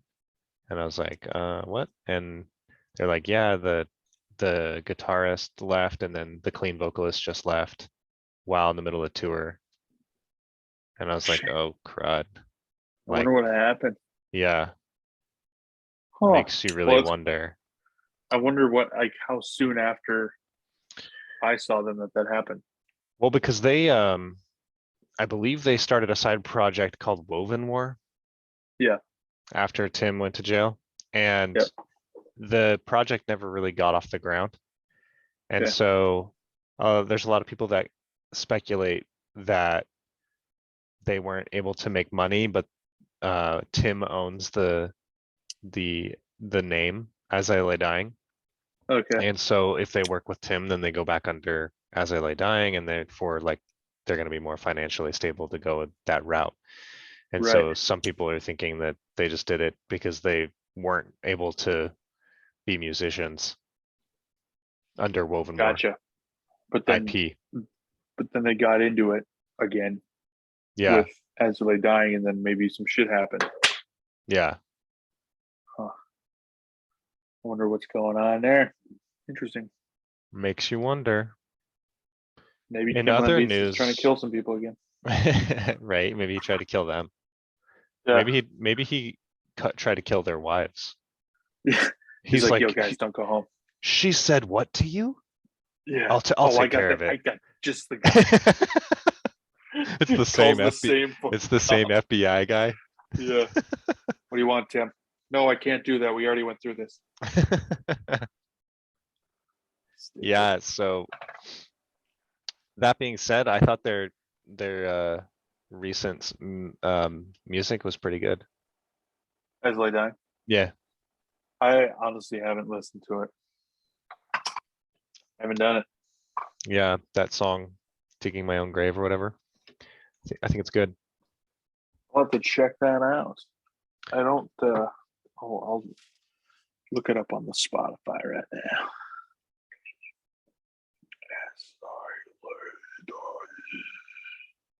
My It own was. grave. Have you heard of Austrian Death Machine? Yes. Isn't he the singer? Yeah, Have you heard of Pyrithian? no, Pyrithion? no. He's in that too. It's fucking gnarly. What is that? I don't know what you would call it. This is fucking heavy ass metal. Hmm. Looks like this. Pyrithion. Yeah, that looks exactly how I expect it to. Yeah. They only have 3 songs. Really? That yeah, because that he was he was with this project Hmm. when all that shit was going down. In prison? No, like just before. Oh, okay. Like he was writing with them and shit, and then he got caught up in that. Do you like Falling in Reverse? I don't know if I've consciously ever listened to them. Wow. Yeah. Yeah, you got to. That's like top tier. But That's good shit, huh? they're not really metal anymore. Like Oh, they were kind of metalcore. okay. Ronnie Radke started out in Escape the Fate, and then he went to prison, and then he started Falling in Reverse because Escape the Fate Interesting. wouldn't take him back. And now Escape the Fate's way smaller than Falling in Reverse is. And It all came down to I think Ronnie. he's one of the best vocalists alive. Is he? I think Like so. singing wise, or like singing and He screaming? can sing, he can scream, he can rap. Or goddamn, Yeah, do everything. yeah. And I don't think I've seen anyone style bend like that band does too. They just do whatever they want. Yeah. That's cool. Yeah, I don't think I've. I mean, I might have heard a song in my lifetime, Hmm. but I don't think I've never looked them up and been like, I'm gonna listen to these guys. Yeah. I remember I worked at Hot Topic when I was 18 years old for like 2 weeks. I worked there for like 2 weeks, dude. I was like, this shit blows. But I remember we got a bunch of new shirts, and they were Falling in Reverse shirts, and I was like, never heard of them. That's as far as I went. I went to a Hot Topic once I don't know, I was buying shirt or pants or something like that. And the lady at the counter is like, "Oh, your birthday is coming up." And I was like, "Yep." And because I had like a membership card or something. Oh, okay. And and she's like, "Oh, you're a, what'd she say? You're a Pisces or something like that." And I was just like, "Okay." And then she's like, "If you care about that." And I was like, "I don't." Here's the thing. I don't give a shit. Yeah, Uh, that stuff's kind of goofy to me. those are the type of people that work at Hot Topic. That's why I lasted 2 weeks. I think I got one paycheck. Oh, And I was out do you ever get like class action lawsuit stuff in the mail? from Hot Topic. Yeah. No, nope, From never anyone have. else? No, that'd be nice though. Get a couple dollars every month or some shit. Right? But no, I never have. I was, like I said, I was 18, and it was my second job. And my last day there, I committed a crime. Is this a confession? Yeah. Uh, I took a Cannibal Corpse shirt and I threw it in the garbage. Then I took the trash out on my last day and I fished it out of the trash. You fished it out of the trash to keep it? Yeah. So okay, I thought that, see, this story started off different than I thought it was going to end. What did But you think was gonna happen? I thought you were just like, I hate this band, and you wanted to Oh throw no, it in the trash no, I just to fucking love spite Cannibal them. Corpse. No, I All love right. Cannibal Corpse. All right.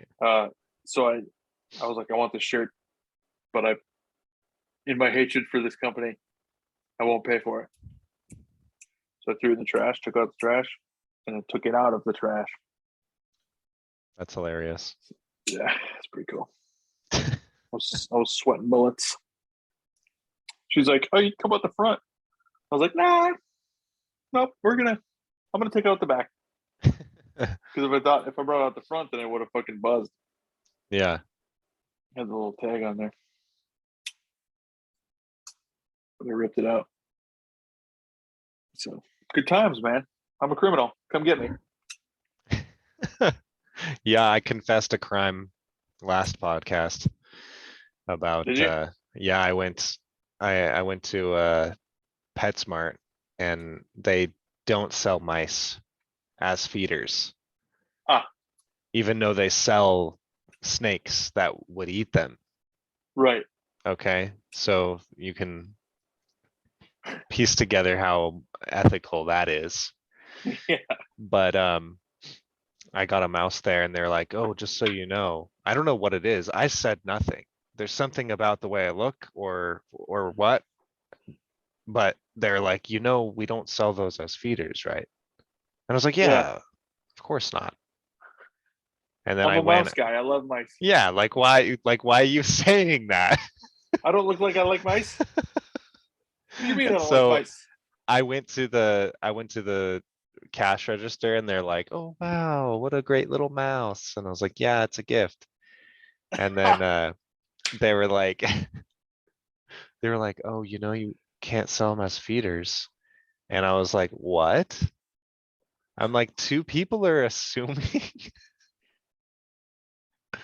two people are assuming that that's what's going to happen. I'd be Yeah, like, here's the thing, woman. Whatever I do with this mouse, the second I give you my debit card, is up to me. right. I'm gonna eat it myself when I get to my car. So don't tell me otherwise. I got some Dijon mustard waiting for this bad boy. Right. Deep fry him with Yeah, his fur. yeah, a little texture. Yeah, I ended up giving him to my African bullfrog. She swallowed him. That's fucking gnarly. Yeah. Do they have teeth? They don't have teeth, but they have three little odontoids on the bottom of their mouth. and it literally looks like, you know, this, but it's just bones that protrude from the bottom of their jaw. It's covered with gums. Interesting.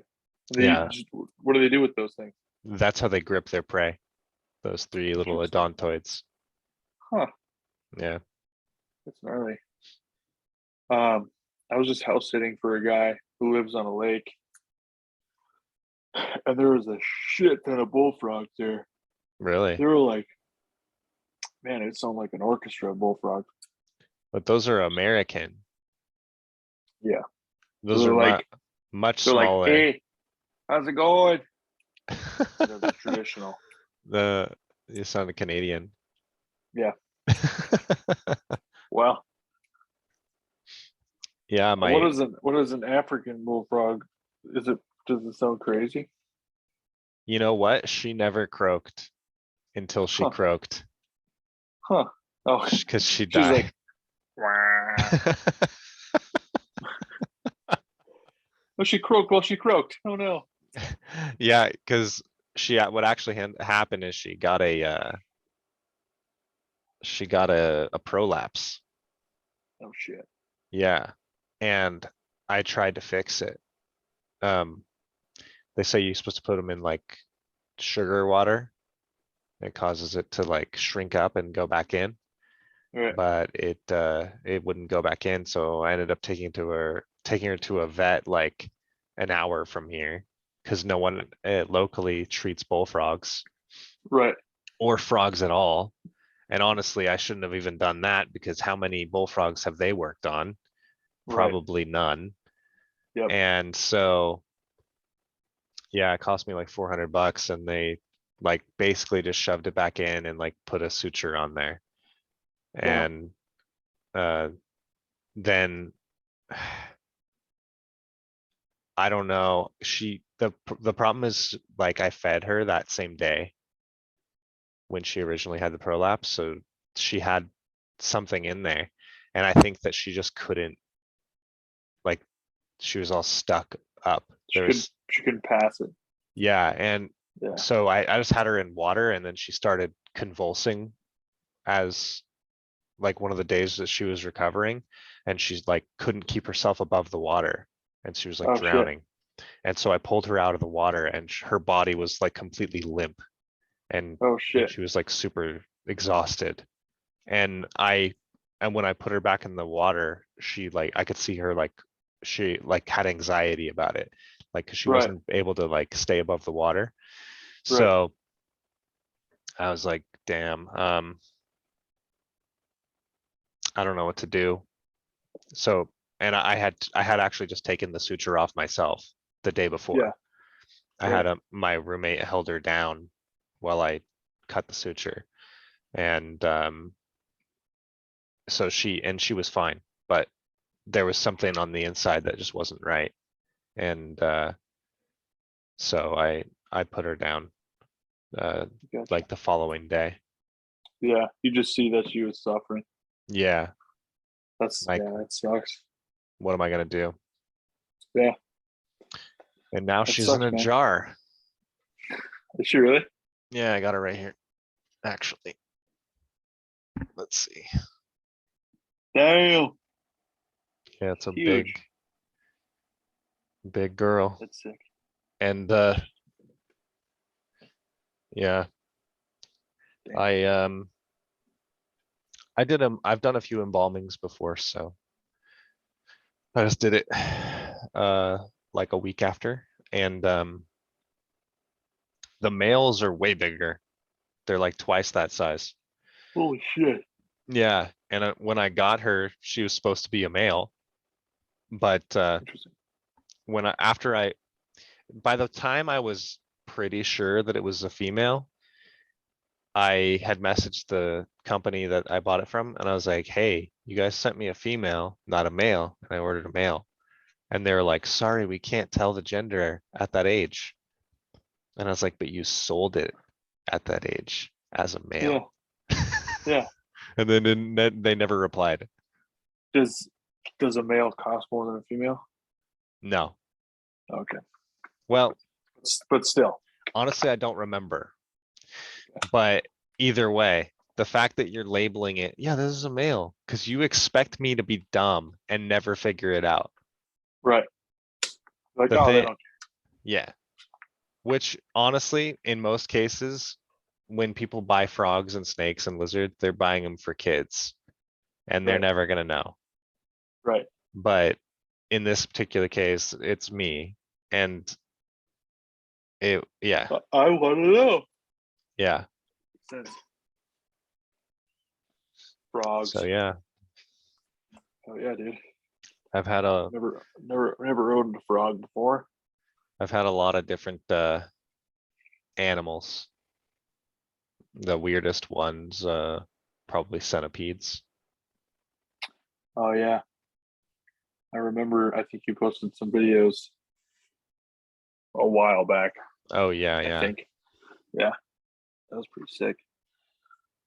Yeah, I used to And have a there's a scolopendra, they call it the scolopendra jewel. And it's a black centipede with oh, sick. white, not white, yellow, red, blue, and green legs. So it's got Interesting. like rainbow legs, but the body is black. And it's an What's it called? unnamed species. They call it the Malaysian jewel, although the species is unnamed. Interesting.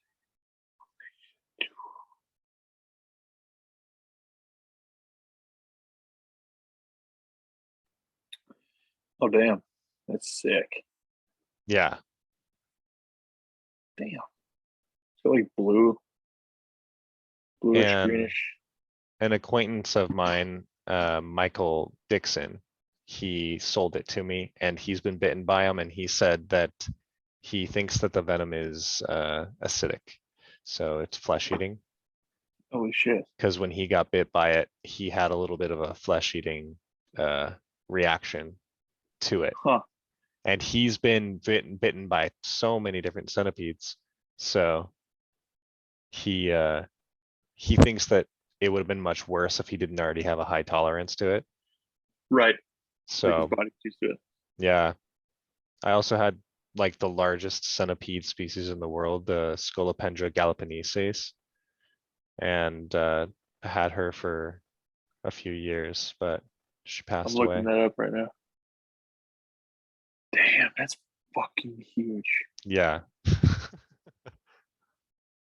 Man, if I saw that bitch going around, and it'd I've handled them personally. just walking around on your hands. Takes a lot of nerve. How many eyes do they have? It looks like they got a bunch. 8. I believe That's it's 8. crazy. Yeah, it looks like it. You got some fucking Mm-hmm. painters on there, dude. Yeah, they'll mess you up. They're strong. I've only gotten bitten once by a small African species. It's How called was the that experience? Ethmostigmus trigopodes. It wasn't too bad, but it's known to be kind of mild, Okay. so it wasn't the worst. That's My finger felt weird though for about a week. that's crazy. Yeah, What a weird bug. Looks cool though. I like drawing them. I yeah, don't think I would be able to handle them. yeah. That'd be crazy. It takes so much nerve, man. But I liked I was so interested in the species and the animal itself that I was like, well, if I want to learn more about them, I'm gonna have to push myself out of my comfort zone Right. and, just put my hand in front of this thing. And so Yeah. like the first time Just that I let it had rip. one, I like just put my hand in front of it and let it come to me on its own terms, and it was fine. You have to Damn. respect the animal if you want respect to come back towards you. Right. And I so wonder, I mean, do you just have to fuck with it for it to bite you? Like, it's a lot of it is first impressions with people. So if a centipede's first impression with a person is negative, it's gonna pretty much always see you as a predator and it'll attack you as a self-defense. gotcha. But if its first first interaction with a person is is like normal or positive, then it won't Right. think of you in that way. I talked about this before too, but the Michael had I believe it was a Scolopendra galliponesis that he had trained so well, trained, tamed, I don't know which word you want to use, but he could hold it up like this and she wouldn't freak out or bite him at all because she was so used to him and trusted him Yeah. that She's he conditioned. was able to do that, which That's is cool. so weird to think of because you never think about insects in that way of having that No, kind of intelligence, social you would just intelligence. assume, yeah, you would just assume that they're like food, food, food, food, food. Hmm. But to get like a relationship like that's pretty sick. Yeah. I thought about getting a scorpion years back. Hmm. I got all the things to accommodate a scorpion, like the tank and everything in it, and the heating and all that kind of shit. But I was doing all this in the wintertime in northern Minnesota, Hmm. and to get a scorpion out there, obviously you had to have like rushed overnight shipping. Yeah.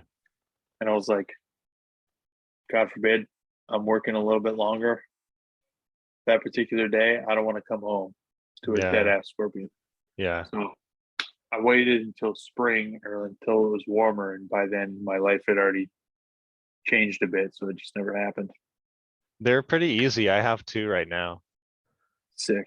What Um, kinds do you have? they are African emperors, true Okay, emperors. like the ones with the huge claws. Yeah, there's Yeah. two species that are often mistaken interchangeably and sometimes used to rip off people, which is the African emperor and the Asian forest scorpion. They look Mm, similar, but their claws have very different texture, if you will. The okay. Asian forest scorpion has like kind of a smooth claw that's a little bit less wide, where the Right. emperor has more, it looks bumpy, Yeah. like little bumps.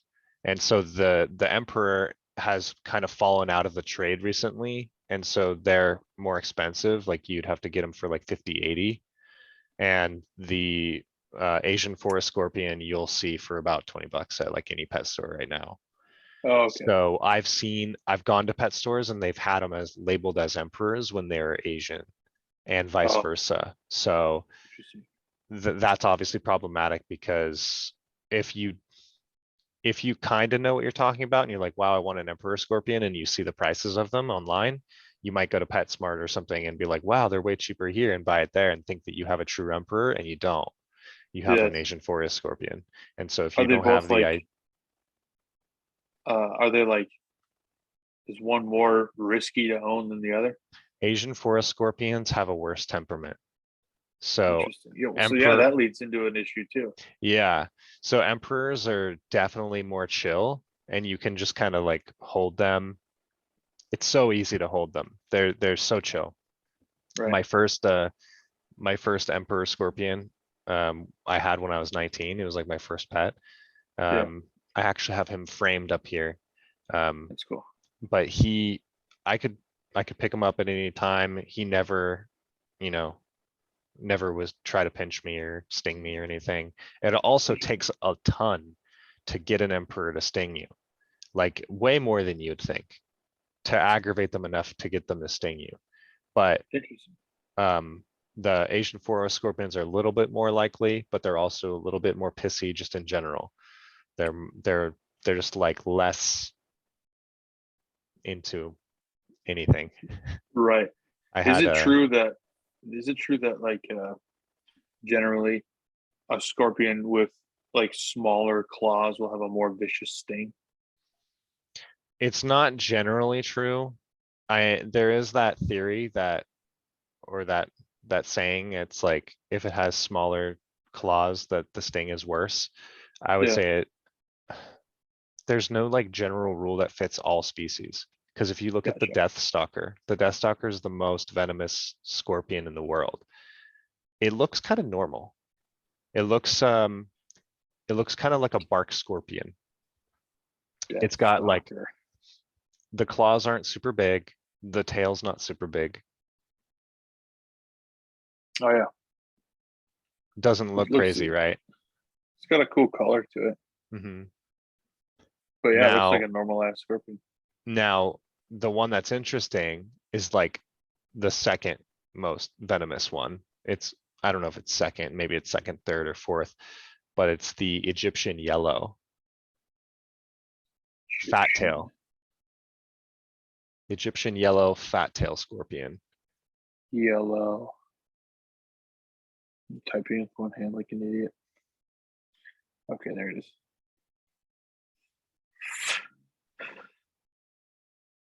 Oh yeah, that one's sick. Damn, he's got a gnarly ass tail on him.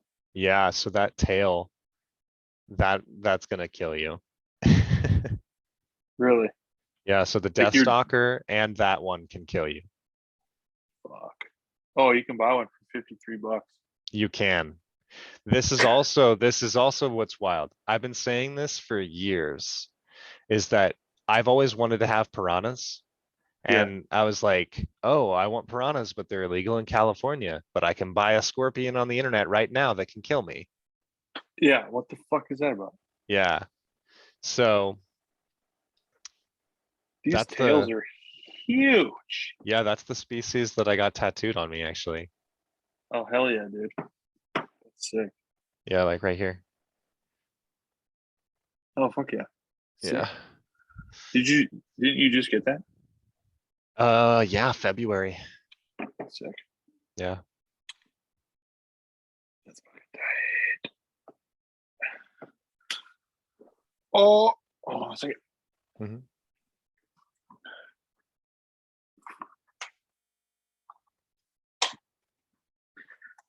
I need some fucking nicotine, brother. So you've been known for, well, you're known in my mind as having some pretty interesting art pieces.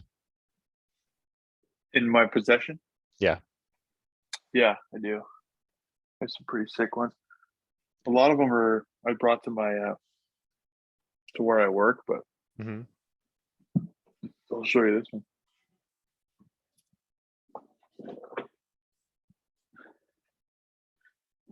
This one is like a demon dude Hmm. killing an angel. I think it's by Derek Noble. He's a tattooer. I think he's in Oregon or maybe Washington.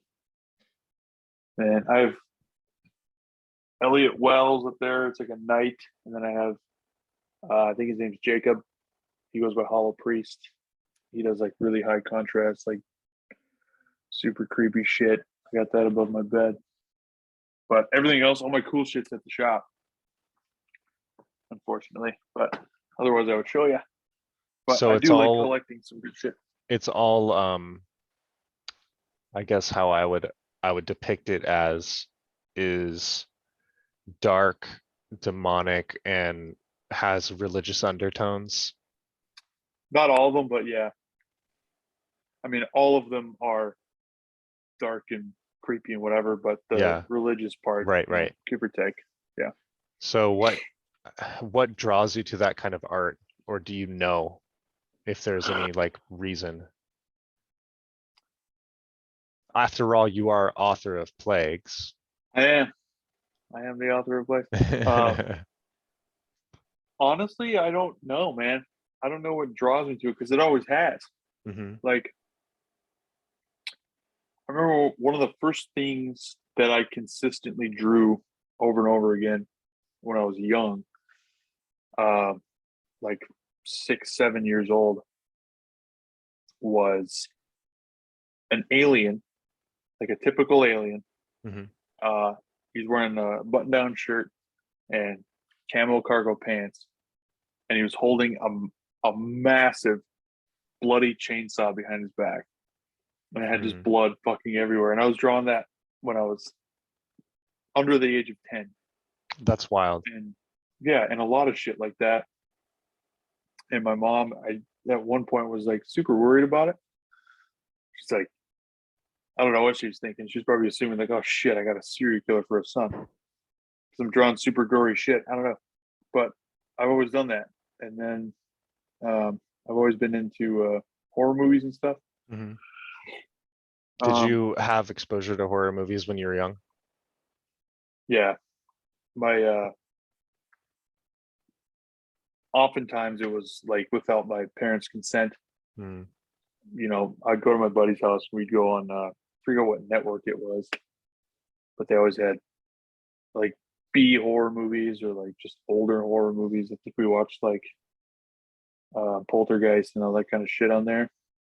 Um, so I was exposed to a lot of that. And then when I was like 11 or 12, that's when I found out like about like death metal,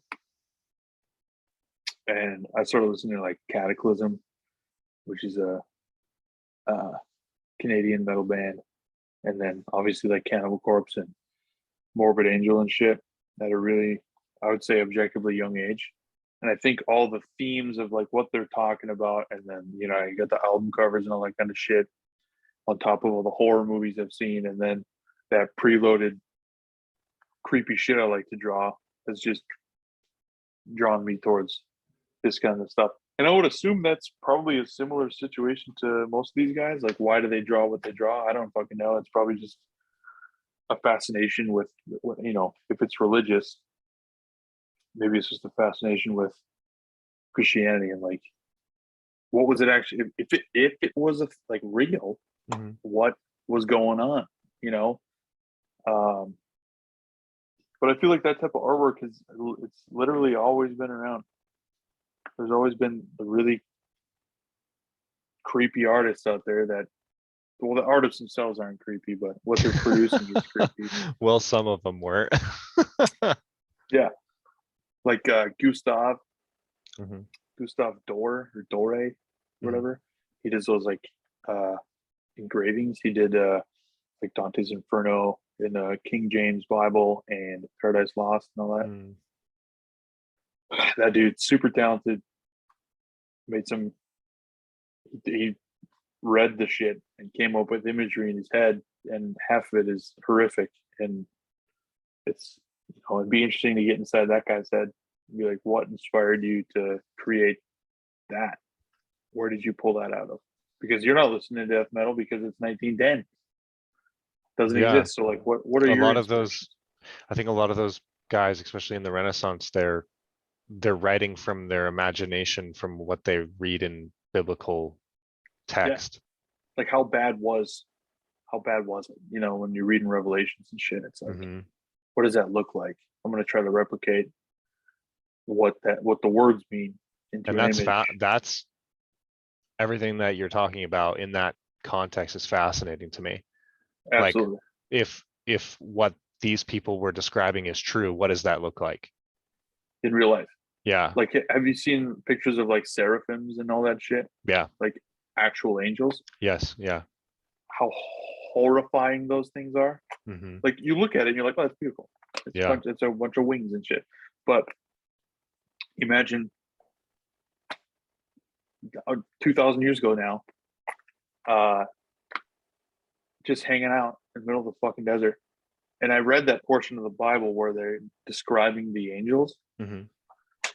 and it says that this thing came out of the clouds with like 9 wings or some shit, covered Hmm. in eyeballs, and they just kept saying "holy, holy, holy" over and over again. You read that for what it is, and you're like, okay, I accept that because of what I've been told. It's probably a beautiful woman with a bunch of wings.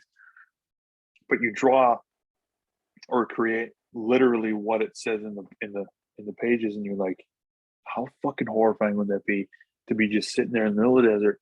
This thing comes out of the clouds with a beam of light coming around it, flapping his like 6 or 9 wings, just saying "holy, holy, holy, holy" over and again.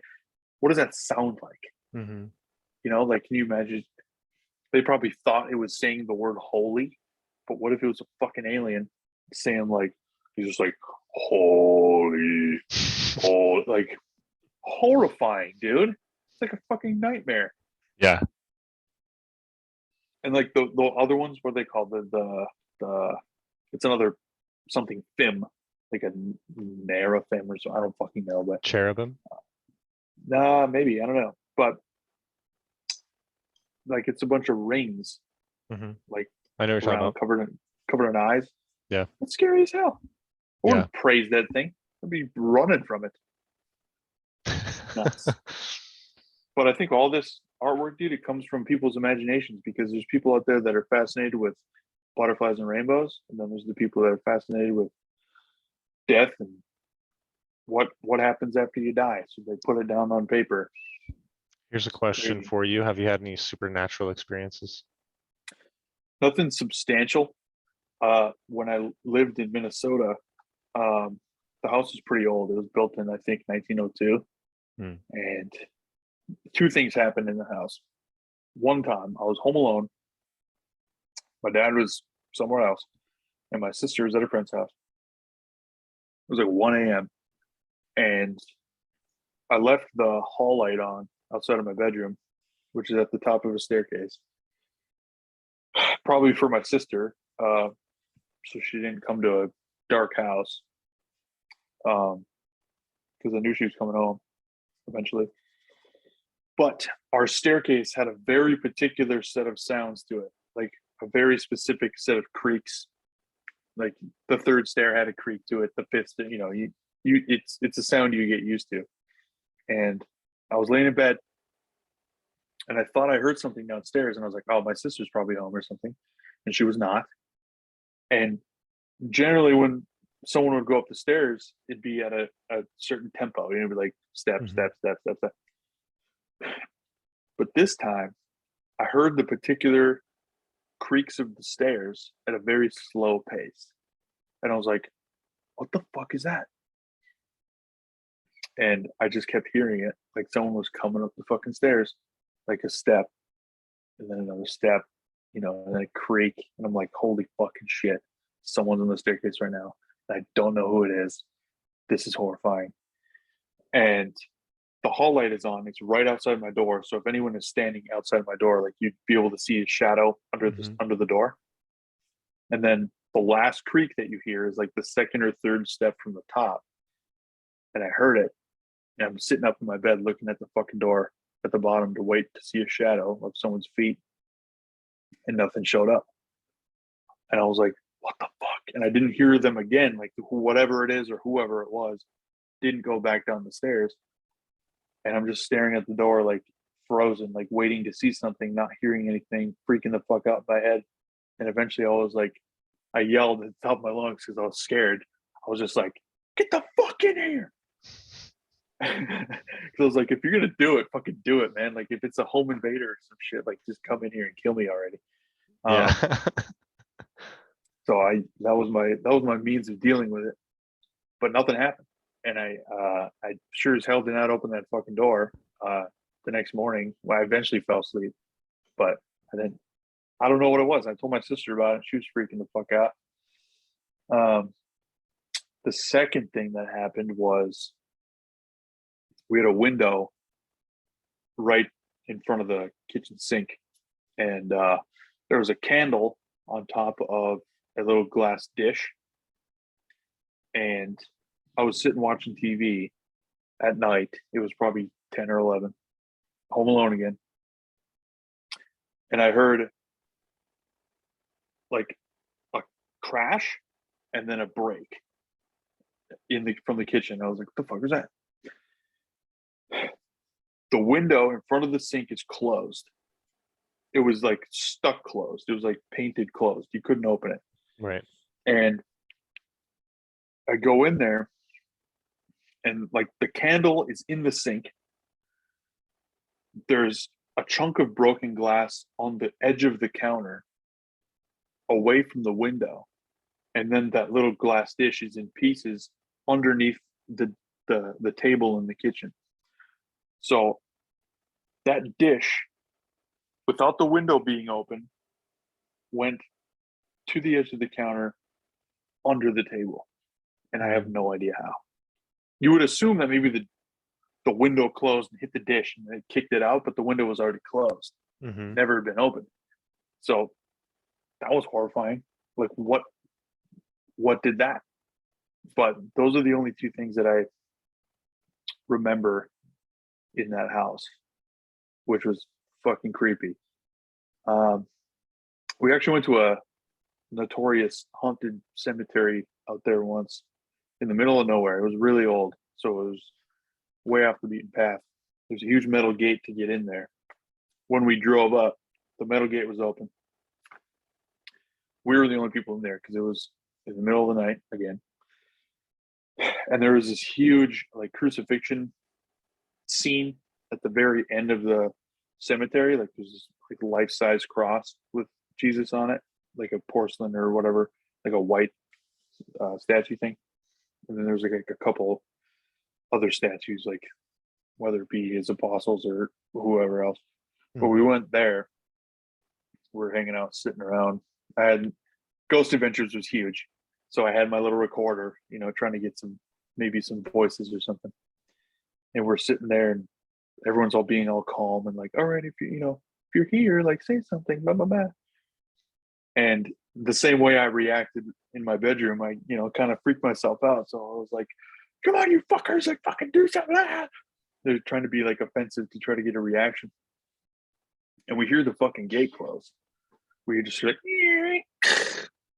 and I have the recorder somewhere. It's on there. We could hear it close, and we're like, holy fuck. So we're all freaking out, thinking that we're getting locked into the cemetery because it's fenced in. And we're booking it to the entrance to see if anyone's there. Maybe it's like a groundskeeper or something, like these fucking kids. Mm-hmm. We get there and the gate is still wide open. Like nothing has changed.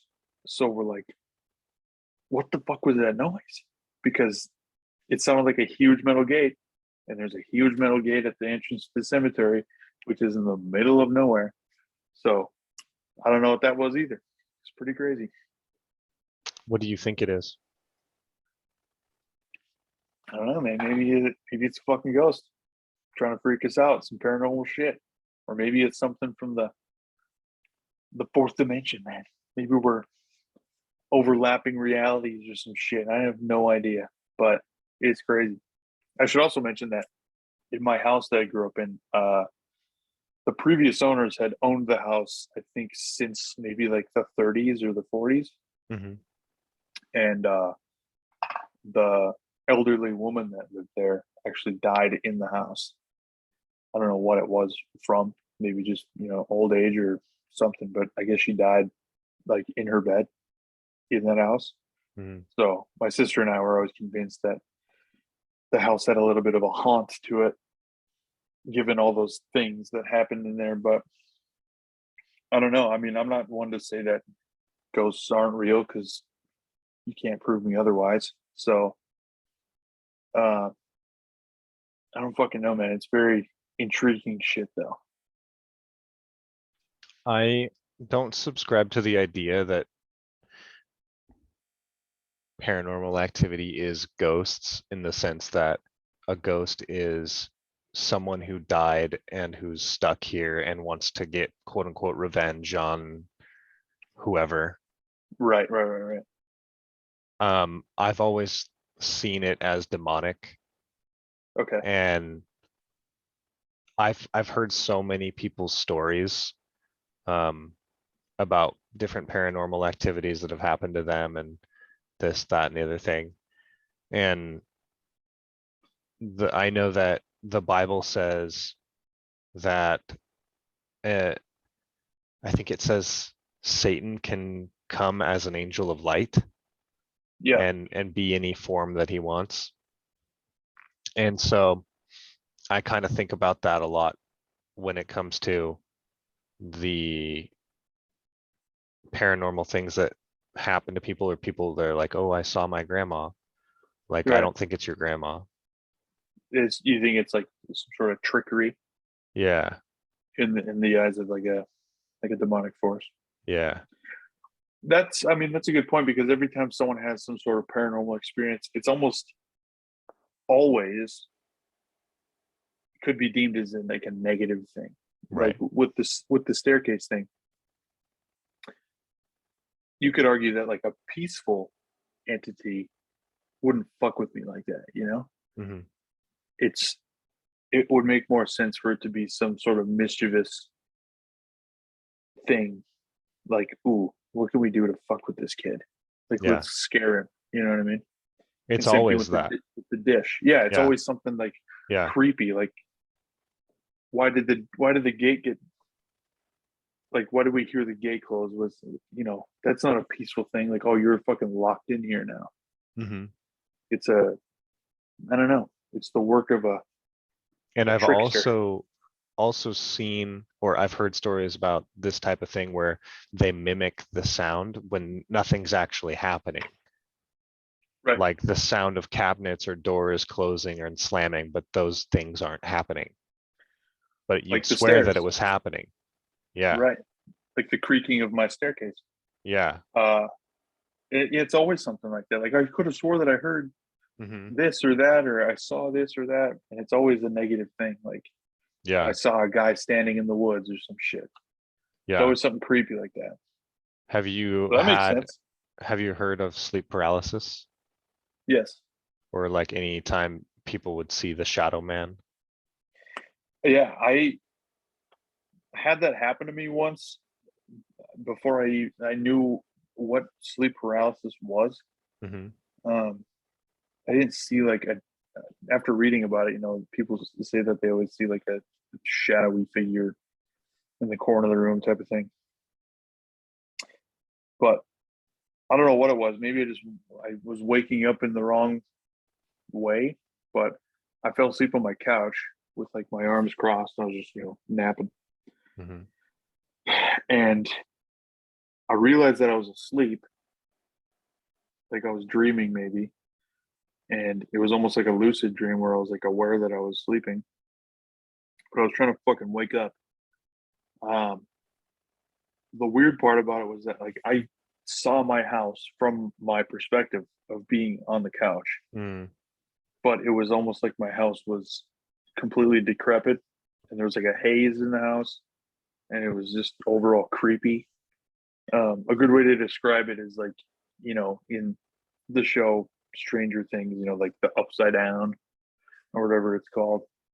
It looked like that, dude. It looked like all totally fucked up. Mm. And I was trying to wake up and I was frozen. Like I couldn't move my arms and I couldn't move my legs and shit. And I was freaking the hell out. And how I woke up is like I had my jaw sticking out when I was sleeping and I could feel my teeth together in the wrong order because my jaw was all crooked. And I like tried my damnedest to get my jaw in the right position. And I finally was able to move my jaw back. And once that happened, I was able to wake up and I was like, holy fucking shit.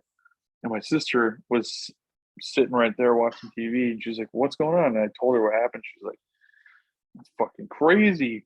And then I eventually dated this woman who knew about the whole sleep paralysis thing. And I was like, holy shit, that fucking happened to me. But I didn't see anyone standing next to me or anything like that. I But that know was some fucking weird. people, I know some people really well who have had the whole 9 yards experience with the shadow man and everything. That's crazy. Like, what does Yeah. that fucking mean, man? What does that mean? I don't know. My ears perk up every time someone talks about paranormal stuff because I'm Yeah, collecting information. it's always so intriguing. Yeah. Um, People's different experiences and stuff. a friend of mine Weird. told me that his sleep paralysis demon, if you want to call it that, it looked more like a gargoyle than a Interesting. than a shadow person, which I've heard of a few times. And Right. it would stand on his chest and try to kill him, Interesting. which is pretty wild, right?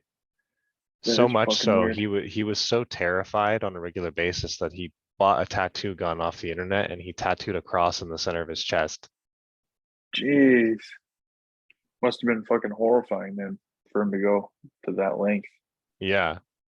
And I mean I told him like I don't think that I don't really believe that like symbolism is going to protect you from anything. Like, oh, Right. I'm going to put a cross here. I don't think that's how it works. Right. But the fact that he was like concerned enough to do that It's pretty means extreme. to me that that's not like him making it up. Yeah, for what benefit, right? If he's Yeah. gonna go to that length, like who's he trying to impress? And I've had other friends that I mean that I've known even longer that have had similar stories of just seeing like the shadow man that's just in their room looking at them in the middle of the night. It's fucking creepy, dude. I had a reoccurring dream when I was younger. It was when I lived in the middle of nowhere, and it was probably from age. I think it was from age 4 to 9 or 10. Hmm. But I had the same dream, I think 3 or 4 times, and it was always me waking up in my bed, and my room was a complete fucking disaster, which it wasn't in real life. And I'd walk to my doorway of my bedroom, and every time I would turn around and my sister was on her knees by my bed, and she would say, "Nobody loves you," and I'd be like, "Well, fuck you, bitch." And then I would leave my room, and we had a patio door window thing, like a big sliding door that looked out into our land, and it was just all it was a huge field and then just all forest with Hmm. no one living there. And every time I walk in my door and I'd go to the patio and I would look out and I would see a bunch of faceless figures. All you can see was just like the silhouette of a bunch of men, and they all had white eyes. That was it. And they would all be slowly walking towards the house, and I'd freak the fuck out. And every time I would go to my bathroom, which had a skylight, and I could hear shit on the walls of the house. And I would look up in the skylight, and then a couple dudes would like look in with just white eyes. And I was like, what the fuck? And then I would run to the couch and hide behind the couch. And I would look up, and in the living room window, I would see more dudes looking in with the white eyes. And then, like a movie, it would cut to the back doorknob, and the doorknob would be turning, and the door would open, and then I would wake up. I had that dream like 3 or 4 times. Hmm. It's fucking weird. That's disturbing. Yes. Well, at least it seems disturbing. I don't think they're coming over to give you candy or whatever. Right. Like, brought you this candy corn. Yeah. It was weird, man. I remember having it several times, and I told my parents about it. But and it affected uh my awake life, because I would like go to that patio door and look out into my backyard, and I would just fucking stare out there and like fool myself into thinking that there's people walking in. Like, I remember one time specifically, we had like a huge burn pile at the way into the field, and I remember I was just staring out there, just like, internally freaking out about these dreams I keep having. And I convinced myself that someone from behind the fire pit just like stood up and looked at me, Hmm. and I freaked myself out. But I don't know what those dreams were about, but they kept happening. It was fucking weird. There's a lot we don't know, man. There's a lot we don't know. Crazy. So, if people want to find you, where can they look? Uh, I My primary source of communication would be Instagram. My Instagram handle is all one word: author of Plagues. And you can come to me for a tattoo if you're in the area, or you can come to me for a conversation. I don't really give a Spiritual damn. advice? Yeah, whatever you want to give me. Awesome. I'm all open ears. Thanks so much for coming on, man. Absolutely, man. Thanks for having me.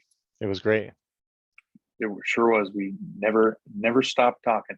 It's good. Uh, all right, man. You have a good evening. All right, you as well. Thanks again. Thank you. Yep. See ya.